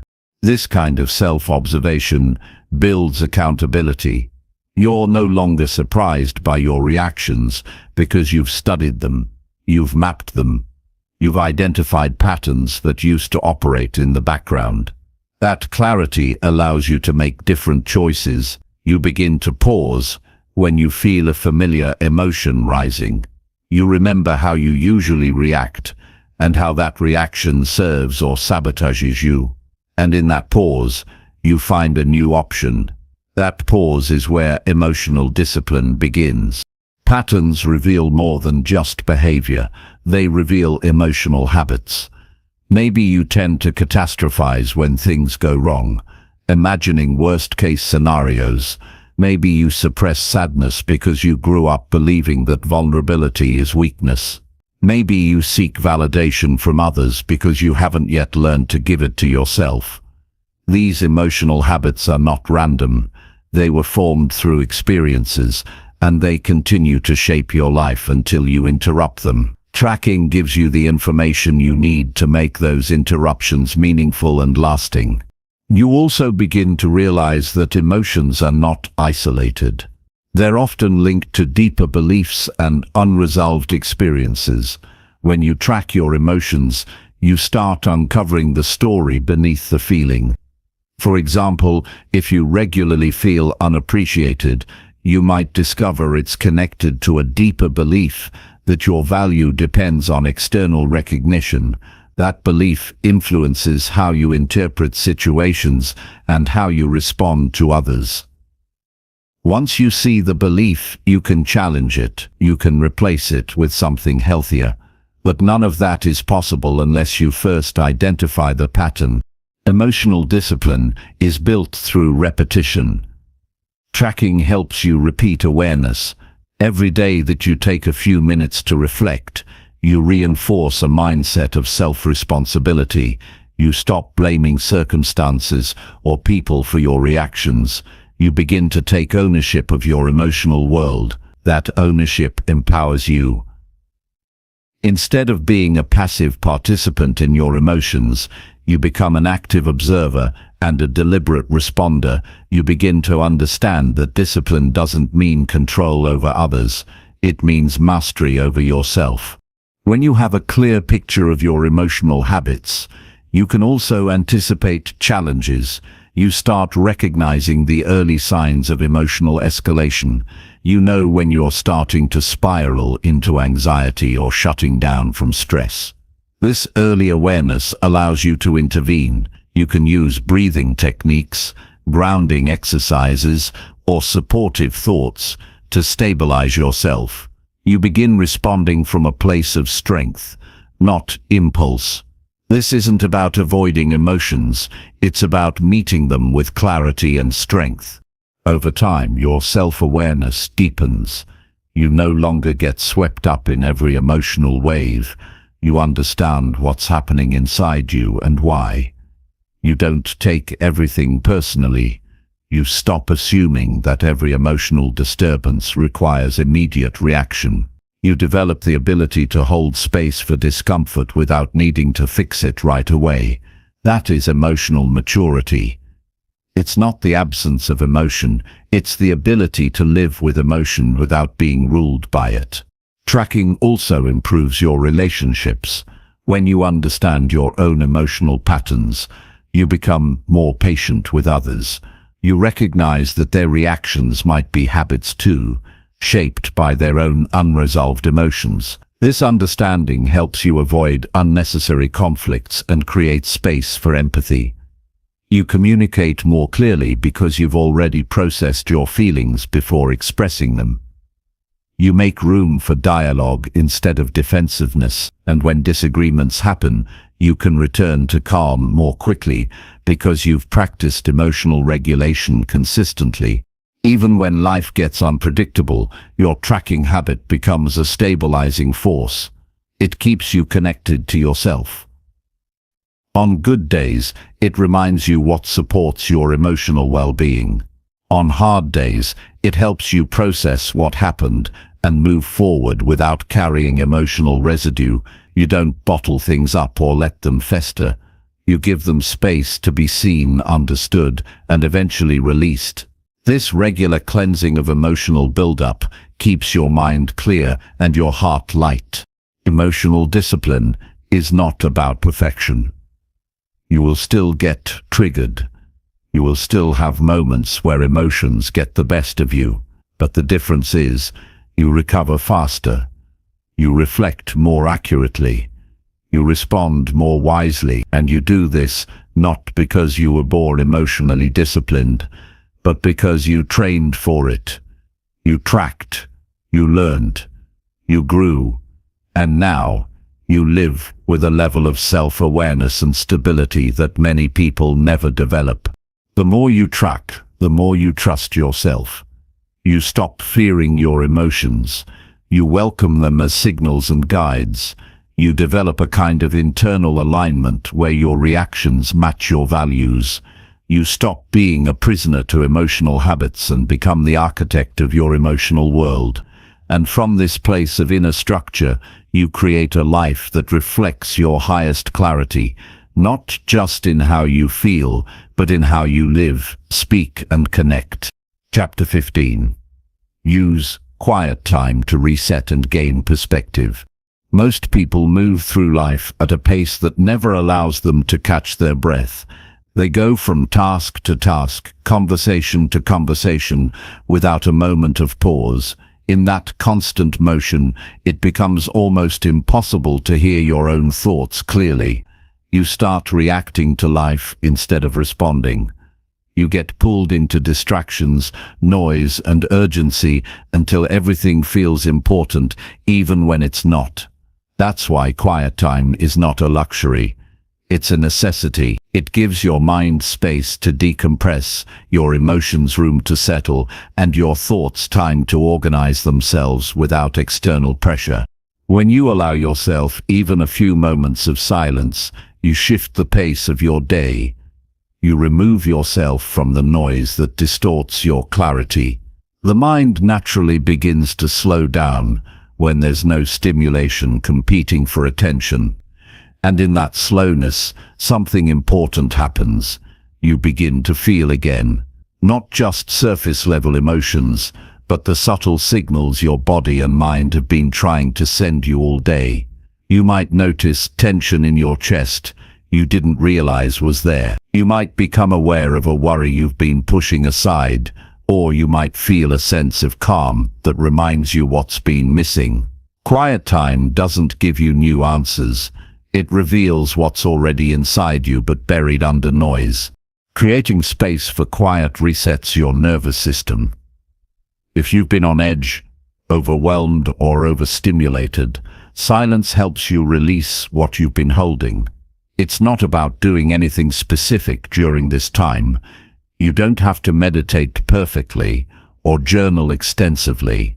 What matters is that you disconnect from the outside world long enough to reconnect with yourself. You begin to hear what's real and tune out what's just pressure or performance.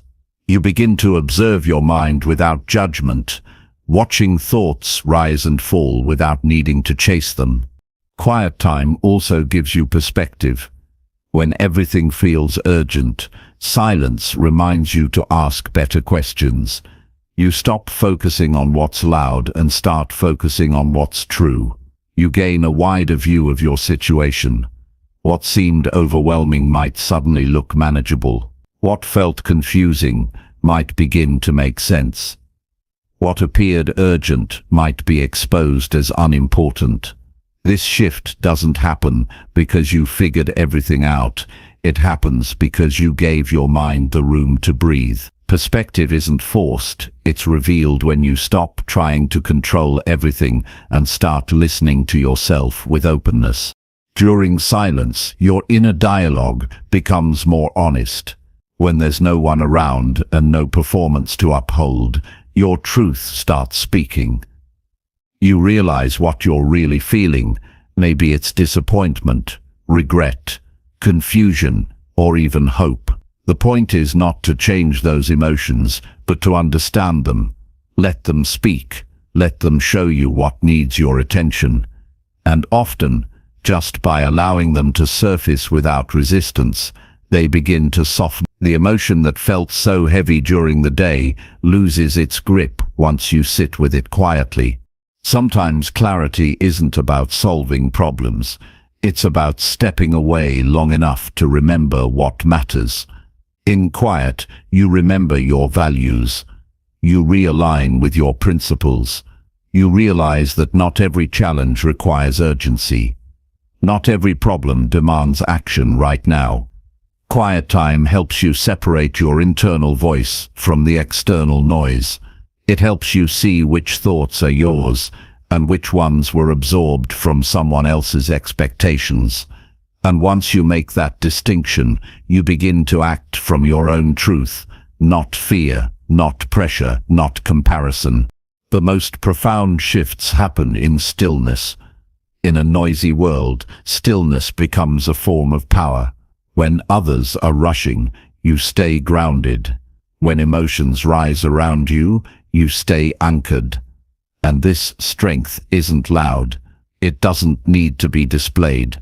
It's the kind of inner power that comes from knowing yourself well enough that you don't get thrown off by every wave. But to build that kind of strength, you must make time for quiet. You must let yourself reset, not just physically, but emotionally and mentally too. Resetting through quiet doesn't mean ignoring life. It means returning to it with renewed clarity. You go back to your responsibilities with more focus. You engage with people with more patience. You think more clearly because your thoughts are no longer crowded. You begin to recognize that your greatest breakthroughs rarely come when you're forcing things. They come when you're aligned, balanced, and clear-headed. And clarity is a direct result of silence, not noise. Over time, the more you practice taking quiet breaks, the more you realize how much you've been carrying that doesn't serve you. You begin letting go of emotional clutter, resentment, tension, overstimulation. They all begin to fall away. What's left is a clearer mind, a calmer body, and a more intentional way of living. You stop reacting out of habit and start responding with purpose. And the more you do that, the more in control of your own life you feel. People often think they don't have time to be quiet. But that belief comes from the same urgency that silence is meant to dissolve. Even 5 minutes can shift your entire mindset. Sit alone without a phone, without music, without conversation. Breathe. Watch your thoughts. Let your nervous system decompress. That short pause can reset your entire day. And once you experience the power of that reset, you start protecting your quiet time like it's non-negotiable, because it is. In quiet, you remember who you are. You're not the stress. You're not the to-do list. You're not the noise around you. You are the one observing it all. And when you tap into that still part of yourself, you begin to live from a place of strength that doesn't need constant reassurance. You stop chasing validation. You stop fearing the unknown. You begin trusting that clarity always comes, but only when you create the space for it. This isn't about escaping the world. It's about entering it with clearer vision. Every time you step into silence, you return more present, more balanced, more grounded. And that presence affects everything. Your work, your relationships, your decisions. It influences the energy you bring into a room. It shapes the way others experience you. And most importantly, it transforms how you experience yourself. That is the power of quiet time. Not just as a break from the world, but as a return to yourself. Not just as rest, but as reset. Not just as silence, but as strength. Chapter 16. Speak your needs clearly without guilt or anger. Most people struggle to express what they need. Not because they don't know, but because they're afraid of how others will respond. They hesitate, hold back, soften their truth, or hide it altogether. They fear being seen as difficult. They fear being rejected. They fear losing connection. But the truth is, your needs matter. They are not a burden. They are not selfish, and they are not something to apologize for. Learning to speak your needs clearly, without guilt or anger, is a key step toward emotional maturity and self-respect. It allows you to live in alignment with who you are instead of twisting yourself to fit into places where you feel invisible or resentful. When you suppress your needs, resentment builds quietly over time. You begin to feel unseen, unheard, or even used, not because others are intentionally harming you, but because they can't respond to needs you haven't shared. People aren't mind readers, and while you may believe that they should just know, the reality is, if you don't speak your truth, it often remains unknown. Suppressing your needs doesn't protect your relationships, it quietly damages them. It turns closeness into distance. It replaces authenticity with performance. It makes connection feel more like sacrifice than support. The first step to changing this is accepting that your needs are valid. They don't require explanation or justification. Wanting time alone, asking for help, needing space, requesting more respect, these are not unreasonable demands. They are boundaries that help relationships thrive instead of break. The problem arises when we believe we have to earn the right to speak up, or when we assume we need to wait until we're frustrated enough to finally say something. But by then, the message often comes out loaded with tension or coated in anger, and the other person doesn't hear our need, they only feel our blame. To speak your needs without guilt, you must stop seeing them as something that takes from others. Needs are not demands. They are not threats. They are invitations for clarity. When you share what you need with calmness and directness, you are creating a foundation for mutual understanding. You are choosing honesty over guesswork. And you're giving the relationship a chance to meet you where you truly are instead of where you pretend to be. This kind of communication is not selfish, it's healthy. It allows you to show up without resentment, and it allows others to respond with truth rather than confusion or assumptions. Many people confuse expressing needs with confrontation. They associate speaking up with conflict, but clarity doesn't require conflict. It requires presence. It requires that you stay grounded in your truth without trying to manipulate the outcome. It means saying, "Here is what matters to me," instead of, "You always disappoint me." It means focusing on your internal experience rather than making someone else the villain. When you shift from blame to clarity, your voice becomes easier to hear. You're not shouting, you're not defending. You're simply sharing what's real for you. Avoiding guilt when you speak up means shifting how you view yourself. If you believe that asking for what you need makes you too much or needy, you'll always hesitate. You'll overthink every word. You'll sugarcoat your truth. But if you start believing that honoring yourself is a strength, you'll begin to speak with more steadiness. You won't rely on emotion to push your message forward. You'll learn to speak with composure, even when the topic is uncomfortable. That calm tone often makes the biggest difference. When you speak from a centered place, people are more likely to listen without defensiveness. You also need to let go of the idea that others must agree with or fulfill your needs for them to be valid. The goal is not control. The goal is clarity. If someone can't meet your need, that doesn't make your request wrong. It just gives you useful information. Maybe the relationship needs to evolve. Maybe expectations need to shift. But at least now you're working with honesty instead of assumptions. Clarity empowers both people to make choices based on what's true instead of what's hidden. Anger often enters the conversation when you've waited too long to express yourself. When you've been holding something in for weeks, months, or even years, the release can come out sharp or explosive. That's why it's so important to speak up early, when the feeling is still manageable, when your voice can still carry calmness, and when your message isn't clouded by pain. The longer you delay, the more emotionally charged your message becomes. And once you explode, the focus often shifts away from your need and onto your anger. The original message gets lost. The person hears your tone more than your words. This is why regular emotional check-ins with yourself matter.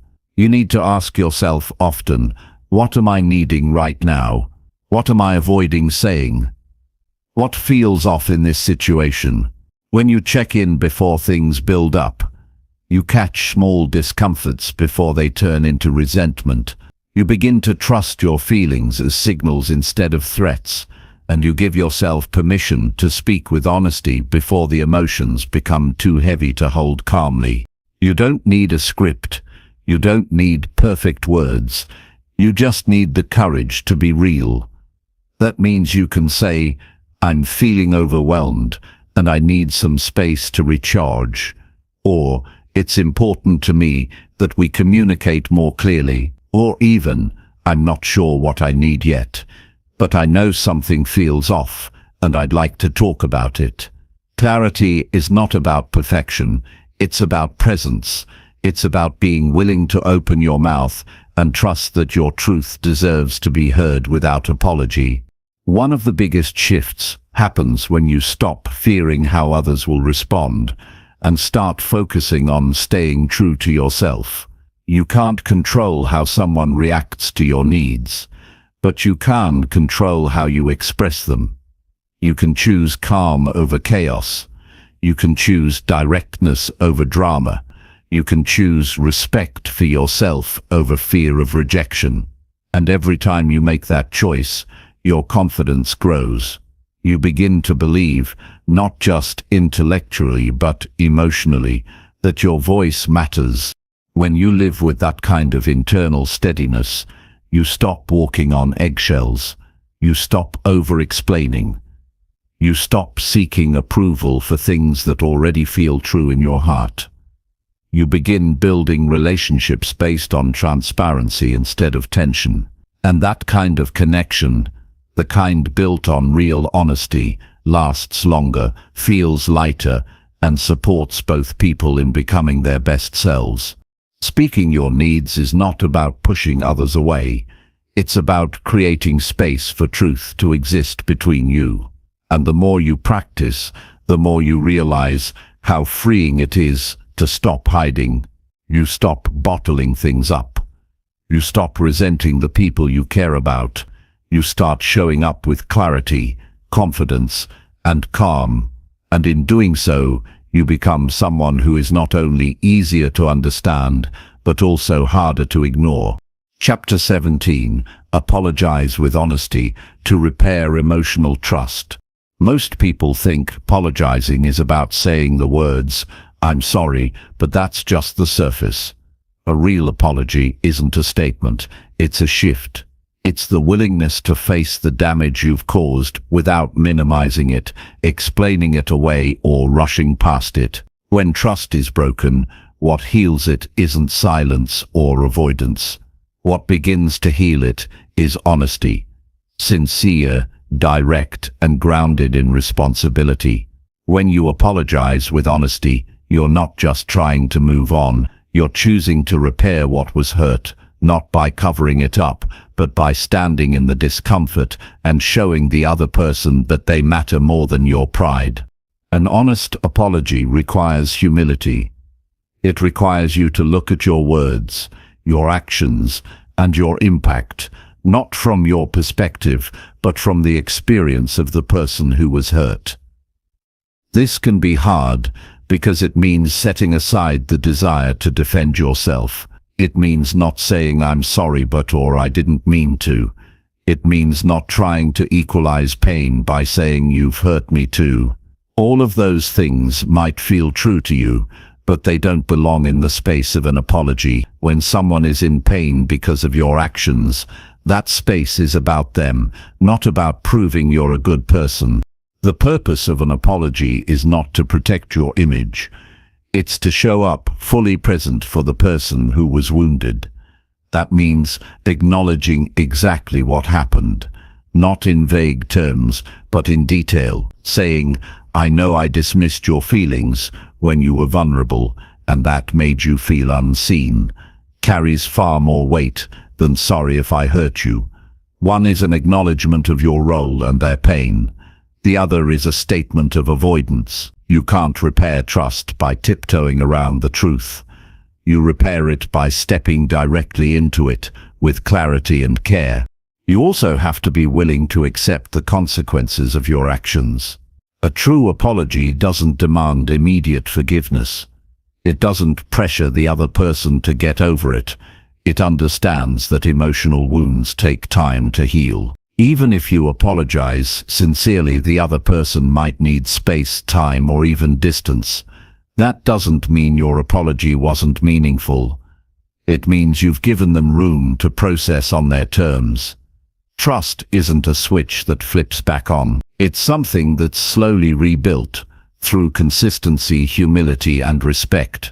Often, people say they've apologized, but what they've really done is try to escape discomfort. They say what they think the other person wants to hear so that they can stop feeling bad. But when your apology is about relieving your guilt, not healing their hurt, it's not really an apology, it's a performance. An honest apology isn't rushed. It doesn't come with conditions. It sits in the discomfort long enough for both people to feel seen and heard. It doesn't expect to erase the past. It tries to rebuild something better in the present. One of the most powerful things you can do in a relationship is own your mistakes, not just once, but as a habit. Not just when it's easy, but especially when it's hard. When you apologize without defensiveness, you communicate maturity. You show that the relationship matters more to you than your ego. You create a foundation where truth is welcome and where pain can be spoken out loud without being dismissed. This is how emotional trust is formed, not by being perfect, but by being willing to face imperfection with honesty and care. There's also the reality that some of the most important apologies you'll ever give won't be received. The person may no longer be in your life, or they may not be ready to hear it. But that doesn't mean the apology shouldn't be given. Honesty doesn't need a guaranteed outcome. If you carry regret for something you did, speak it out, even if only in a letter you never send. Apologizing isn't always about being forgiven. Sometimes it's about acknowledging who you were, what you've done, and how deeply you understand the cost of it. That self-awareness creates emotional maturity, and it shapes how you move forward with others. It's also important to understand that apologizing doesn't mean you're weak. In fact, it takes far more strength to say, "I was wrong and I hurt you," than to pretend nothing happened. It takes courage to dismantle the defense mechanisms you've built. It takes strength to prioritize healing over pride. And once you learn how to do that, you become safer to be around. People trust you not because you're perfect, but because they know that when you make a mistake, you'll take responsibility instead of hiding from it. There are people who will test this. People who will apologize without meaning it. People who will use apologies as a tool to avoid change. But that's not what we're talking about here. We're talking about integrity. We're talking about apologies that come with changed behavior. If you say you're sorry but continue the same pattern, your words mean nothing. Real apologies are followed by effort, not promises, not declarations, but small, steady actions that say, "I've listened and I'm doing the work." Apologizing with honesty also means you stop keeping score. You don't say, "I apologized last time, now it's your turn." You don't weaponize your apology to win favor. You apologize because it's the right thing to do, not because you expect a reward. And when someone else apologizes to you, you don't hold it over their head. You don't use it as leverage in future conflicts. Trust is a two-way street, and part of building it is learning to receive apologies with grace, just as much as giving them with sincerity. You're going to hurt people. That's part of being human. Sometimes intentionally, sometimes not. But how you respond when you realize you've caused pain, that's what reveals your character. That's what shapes your relationships. If you can learn to approach those moments with humility, presence, and real accountability, you will become a person others can rely on. You will repair damage instead of compounding it. You will create connections that are rooted in truth rather than pretense. It's not always easy to apologize. Your voice might shake, your chest might feel tight, you might feel exposed. But in that moment, if you can stay grounded in your values instead of your fear, you'll find a strength inside you that's bigger than the discomfort. You'll discover that taking ownership doesn't diminish you. It refines you. It clears space between you and the people you care about. It creates room for something more honest, more respectful, more whole. And that's how trust is restored. Not in one dramatic gesture, but in the quiet courage of truth spoken at the right time. In the right way, with nothing but sincerity behind it. That's what it means to apologize with honesty. That's how healing begins. Chapter 18. Let go of grudges to feel emotionally free. Holding on to a grudge is like carrying a weight you don't need. You may not realize it at first, but over time, it begins to shape your mood, cloud your thinking, and control how you respond to the world around you. You start seeing people through the lens of old hurt. You brace yourself for betrayal, even when no threat is present. The energy that could be used for growth and connection is locked inside cycles of blame and resentment. Letting go of grudges isn't about forgetting what happened or pretending it didn't affect you. It's about choosing not to let pain define your emotional world anymore. When someone wrongs you, it's natural to feel hurt. Anger might feel justified, even necessary, in the beginning.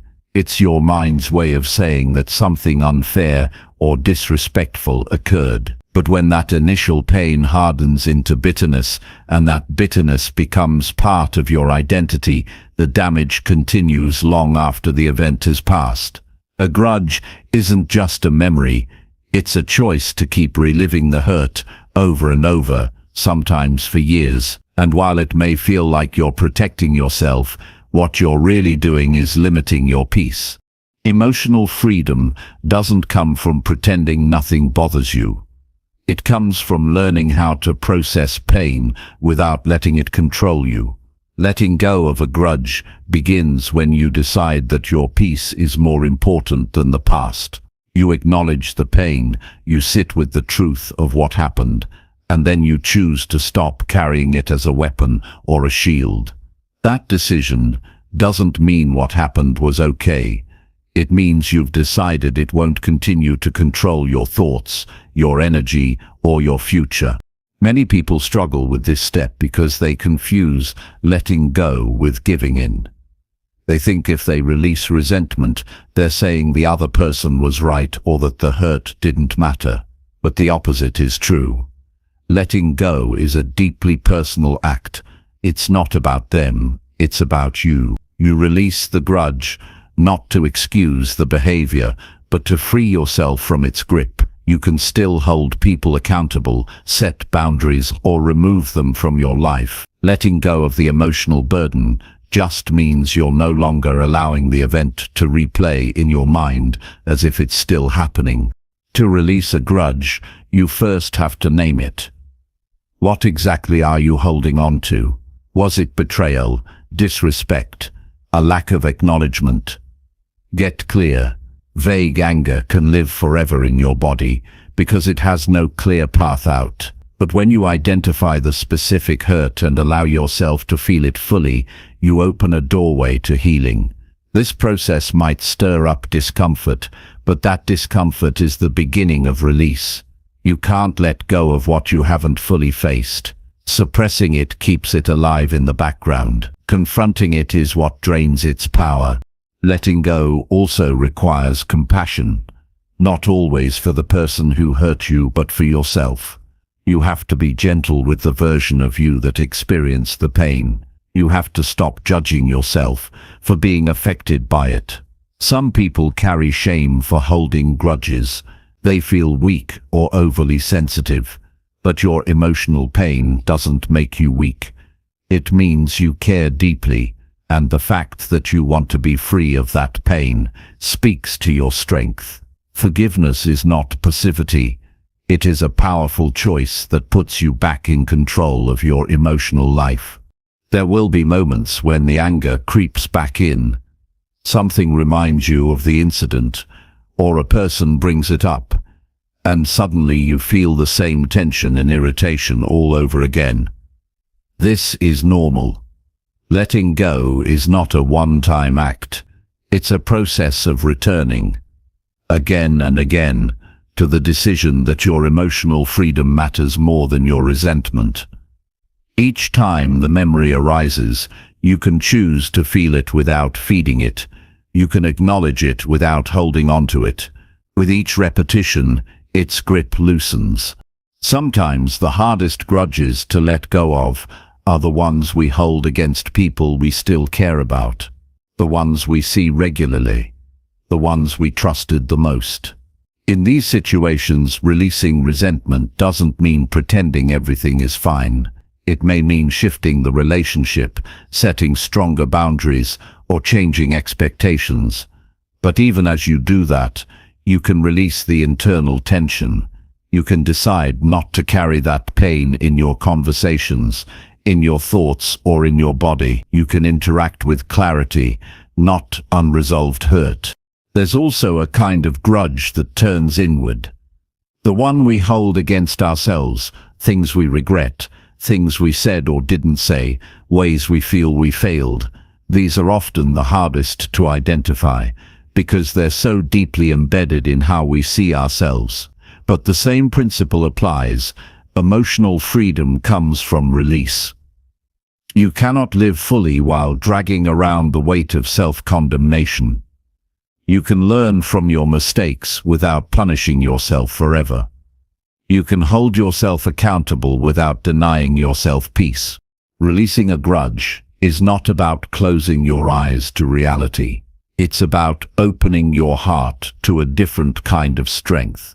The strength to live without the armor of resentment, to be able to feel joy without guilt, to experience connection without suspicion, to walk through life unburdened by old wars that are no longer being fought. That kind of freedom doesn't come from others. It comes from the decisions you make in the quiet moments, when you realize you're tired of being tethered to pain that no longer serves you. People will disappoint you. They'll say things they shouldn't have said. They'll let you down when you needed them most. These things hurt. But the deeper harm comes when you carry that pain for years and let it shape your identity. You are not your worst experience. You are not defined by what they did. You get to choose what comes next. And if you choose peace, if you choose to let go, not to forget, not to excuse, but to move forward, you create a life that is rooted in clarity, not chaos. Letting go of a grudge doesn't mean you forget your boundaries. In fact, it helps you build stronger ones. Because when you're no longer emotionally entangled in old wounds, you see situations more clearly. You recognize what's healthy and what's harmful. You stop reacting based on old scripts and start responding with intention. You become less reactive and more grounded. That's what emotional freedom looks like. It's not cold or detached. It's calm, strong, and steady. Your peace of mind is not a luxury. It's not something that can wait. It's the foundation of how you live, how you love, and how you lead yourself forward. And the more you let go of what doesn't serve you, the grudges, the stories, the blame, the more room you have to experience life fully, not guarded, not bitter, but free. And that freedom, once you taste it, becomes something you'll never want to trade again. Chapter 19. Fuel your self-worth by acting with daily integrity. There's a quiet kind of power that builds every time you do what you say you will do. It doesn't announce itself loudly or need approval to exist. It grows in the background, deep inside you, with every choice that aligns with your values. Acting with integrity each day is not about being perfect or moralizing others. It's about keeping yourself rooted in what you believe is right, even when no one's watching. It's a commitment to showing up as someone you can respect when you're alone with your thoughts. Self-worth isn't something you're given. It's something you build from the inside out, and nothing builds it stronger than daily integrity. When your actions match your principles, you gain a sense of inner stability that no compliment, no achievement, no praise from others can match. It becomes your foundation, solid, quiet, and reliable. You don't need to chase validation when you're living in alignment. You don't need to prove anything when your life reflects your own truth. This kind of integrity isn't always about grand gestures. Most often, it's found in small decisions. It's in how you treat people when they can't do anything for you. It's in how you speak when you're frustrated. It's in whether you follow through when the excitement wears off. It's how you handle the little responsibilities no one sees. You begin to notice that every action adds to or takes away from how you see yourself. Each time you choose honesty over convenience, kindness over ego, effort over excuses, you fuel your own self-respect. Living with integrity is about consistency, not perfection. You won't always get it right, but when you fall short, integrity shows up again in how you respond. Do you make excuses, or do you own your behavior? Do you avoid responsibility, or do you step up and correct your course? These moments matter. They shape how trustworthy you feel to yourself, and the more trustworthy you feel, the less you rely on others to tell you who you are.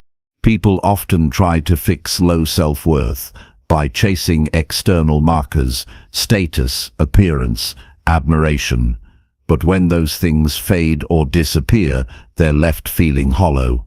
That's because self-worth isn't built by how others treat you. It's built by how you treat yourself through your actions.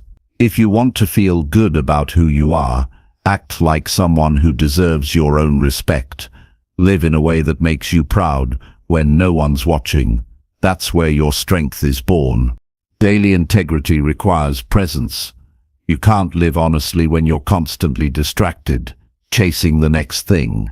It calls you to slow down and pay attention to your intentions.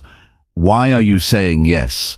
Why are you avoiding that conversation? Why are you breaking that promise to yourself again? When you begin to examine your motives with honesty, you give yourself the chance to realign, and with each realignment, you become more centered, more grounded, and more confident. Sometimes integrity means choosing discomfort in the short term to protect your peace in the long term. It might mean turning down an easy opportunity that conflicts with your values. It might mean walking away from people who tempt you to betray yourself. It might mean admitting the truth even when it costs you something. These decisions aren't always easy, but they build a quiet kind of self-respect that becomes unshakable, and over time you realize that your peace is worth more than any shortcut.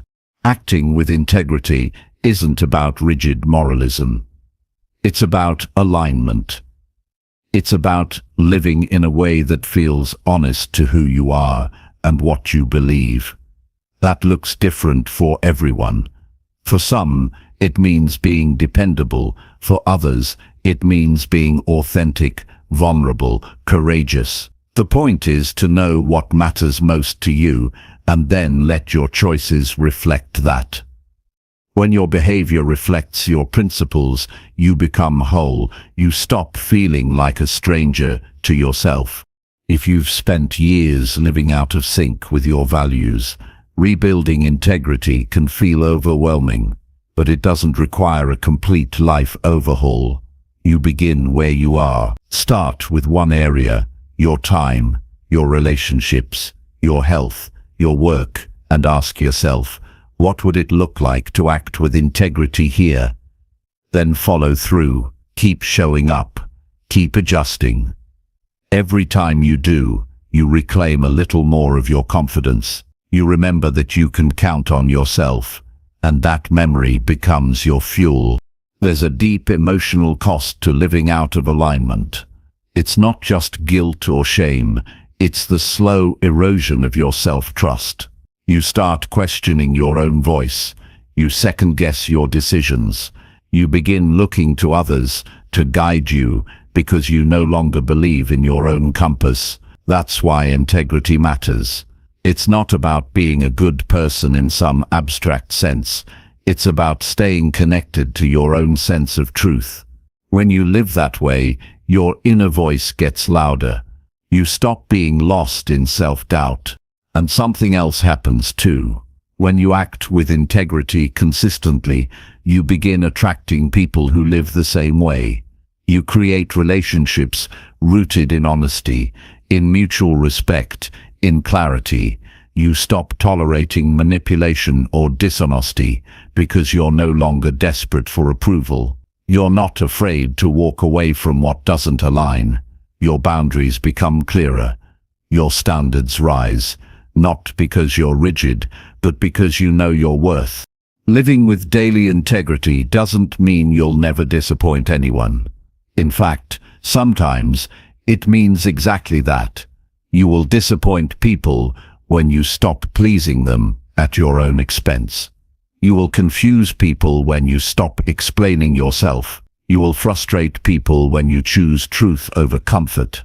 But every time you choose integrity over appeasement, you reinforce that your life belongs to you. And the more you do that, the less approval you need to feel good about yourself. This isn't something that's built overnight. It's built moment by moment. You wake up and make choices that reflect your values. You follow through when you say you will. You speak honestly, act with care, and take responsibility for your impact. And with every one of those decisions, you add a brick to the foundation of your self-worth. It's not glamorous, it's not always easy, but it's real, and it lasts. You don't need to be flawless to be in integrity. You just need to be honest with yourself first, then with others. You just need to care enough about your own peace to protect it. Every time you act in alignment with your truth, no matter how small the action, you remind yourself that you matter, that your word means something, that you can be trusted, not just by others, but by the person who matters most, you. So don't wait for a perfect moment to start. Start where you are. Choose one thing today, and do it with intention. One honest decision, one kept promise, one moment where you stop pretending and show up fully. Let that be your beginning. And from there, keep going. Integrity is built like anything else, through practice, repetition, and commitment. And the reward isn't just self-respect. It's the calm that comes from knowing that you are living in harmony with yourself. Chapter 20. Commit to growth by practicing emotional habits daily. Growth isn't something that just happens with time. It's something you actively cultivate day by day through your emotional habits. If you want to evolve, if you want to become stronger, calmer, more self-aware, more emotionally balanced, you have to treat emotional growth like something worth committing to, not something you get around to when life slows down. The truth is, The quality of your emotional life is shaped by what you practice repeatedly. Not what you say you value, not what you occasionally feel inspired to do, but what you do over and over again when no one is watching. You don't become more emotionally intelligent by accident. You become that way by noticing your triggers, pausing before reacting, staying present with difficult feelings instead of pushing them away. You learn to reflect instead of explode. You learn to listen instead of interrupt. You stop blaming others for how you feel and start paying attention to the thoughts and beliefs that are driving your reactions. That kind of awareness doesn't come from reading a book or watching a video. It comes from building habits that reinforce it every single day. One of the most powerful habits you can develop is emotional honesty. Not just with other people, but with yourself. Being honest about what you feel, even when it's uncomfortable, even when it doesn't fit the image you wish you had, is where growth begins. If you avoid certain feelings, they'll control you from underneath. But when you face them, name them, sit with them without running away or numbing out, you take your power back. You start understanding yourself in a deeper way, and that understanding leads to change. Another habit that supports growth is asking yourself the right questions. Not, why is this happening to me? But what can I learn from this? Not, how can I avoid this feeling? But what is this feeling trying to teach me? These are small shifts in thinking, but they open up an entirely different path. One path leads to blame and resentment. The other leads to responsibility and wisdom. And it's the questions you ask yourself every day that shape which path you stay on. You also grow when you practice emotional boundaries. That means knowing where your responsibility ends and someone else's begins.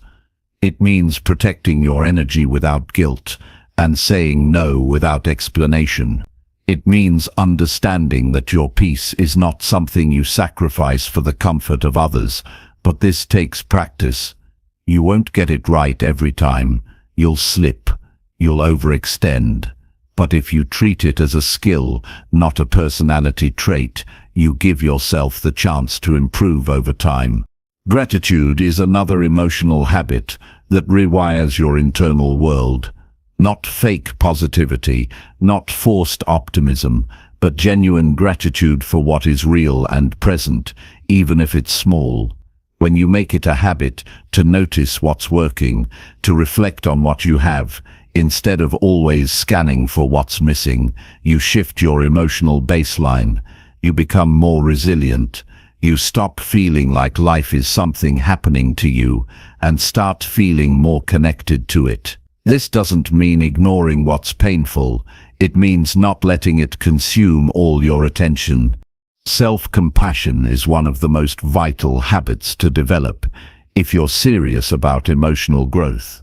If you can't be kind to yourself when you mess up, you won't take risks, you won't try new things, you'll stay stuck in cycles of self-judgment. But when you make it a daily practice to be gentle with your inner voice, to talk to yourself like someone you love, you create the emotional safety that growth requires. No one grows from being shamed. We grow when we feel safe enough to be honest, to be flawed, to try again. Daily emotional habits are what help you become emotionally fit. Just like physical fitness doesn't happen from one workout, emotional growth doesn't happen from one breakthrough. It's the consistency that matters. Checking in with yourself each morning, asking how you feel and what you need, journaling to process your thoughts, meditating to quiet your mind, reflecting on your day each night, not to judge, but to learn. These aren't dramatic actions, but they compound, and over time, they change how you experience yourself and the world around you. Emotional habits also include the way you speak to others. Do you practice empathy? Do you pause before you respond in anger? Do you own your part in conflict? These things take effort, especially when you're stressed or tired.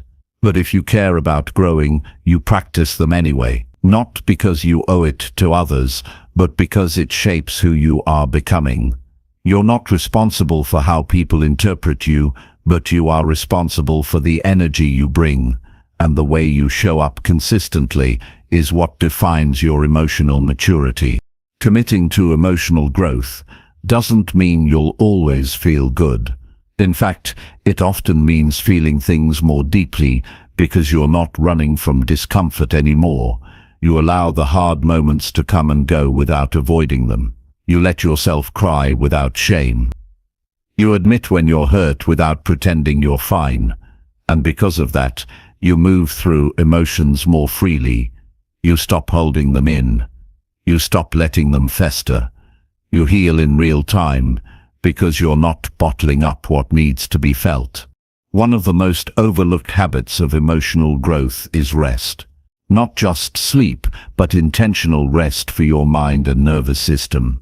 Taking quiet time, unplugging from chaos, creating stillness, because growth doesn't always happen during the doing. It often happens in the space between, in the moments when you pause, breathe, and let your thoughts settle. In that silence, clarity often rises. You begin to hear yourself again, and you remember what actually matters. You also grow by surrounding yourself with people who reflect the kind of emotional maturity you're working toward. That doesn't mean perfect people. It means people who are also practicing awareness, compassion, honesty.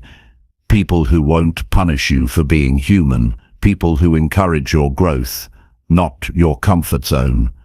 When you spend time with emotionally present people, their habits influence you, and that support can make a huge difference on the days you feel like slipping back into old patterns. No one can do this work for you. You can read all the advice in the world, but if you don't apply it regularly, it won't change anything. Growth is a personal choice. It's a daily decision to show up, to pay attention, to respond differently. It's not glamorous. It's not always visible to others, but it's real. And you feel it in your bones when you're doing it. You feel more aligned, more capable, more grounded. You stop needing permission to be yourself. You stop fearing your own emotions. What you do emotionally every day either builds your resilience or drains it, either expands your capacity or shrinks it, either opens you up or closes you off. You are shaping your inner world with every habit, whether consciously or not. So the invitation is simple but powerful. Practice. Don't wait for a big moment. Don't wait to feel motivated. Just begin. Build your emotional strength like you would build any skill, slowly, steadily, consistently, and trust that with each small act, you are creating the version of yourself you've always wanted to be.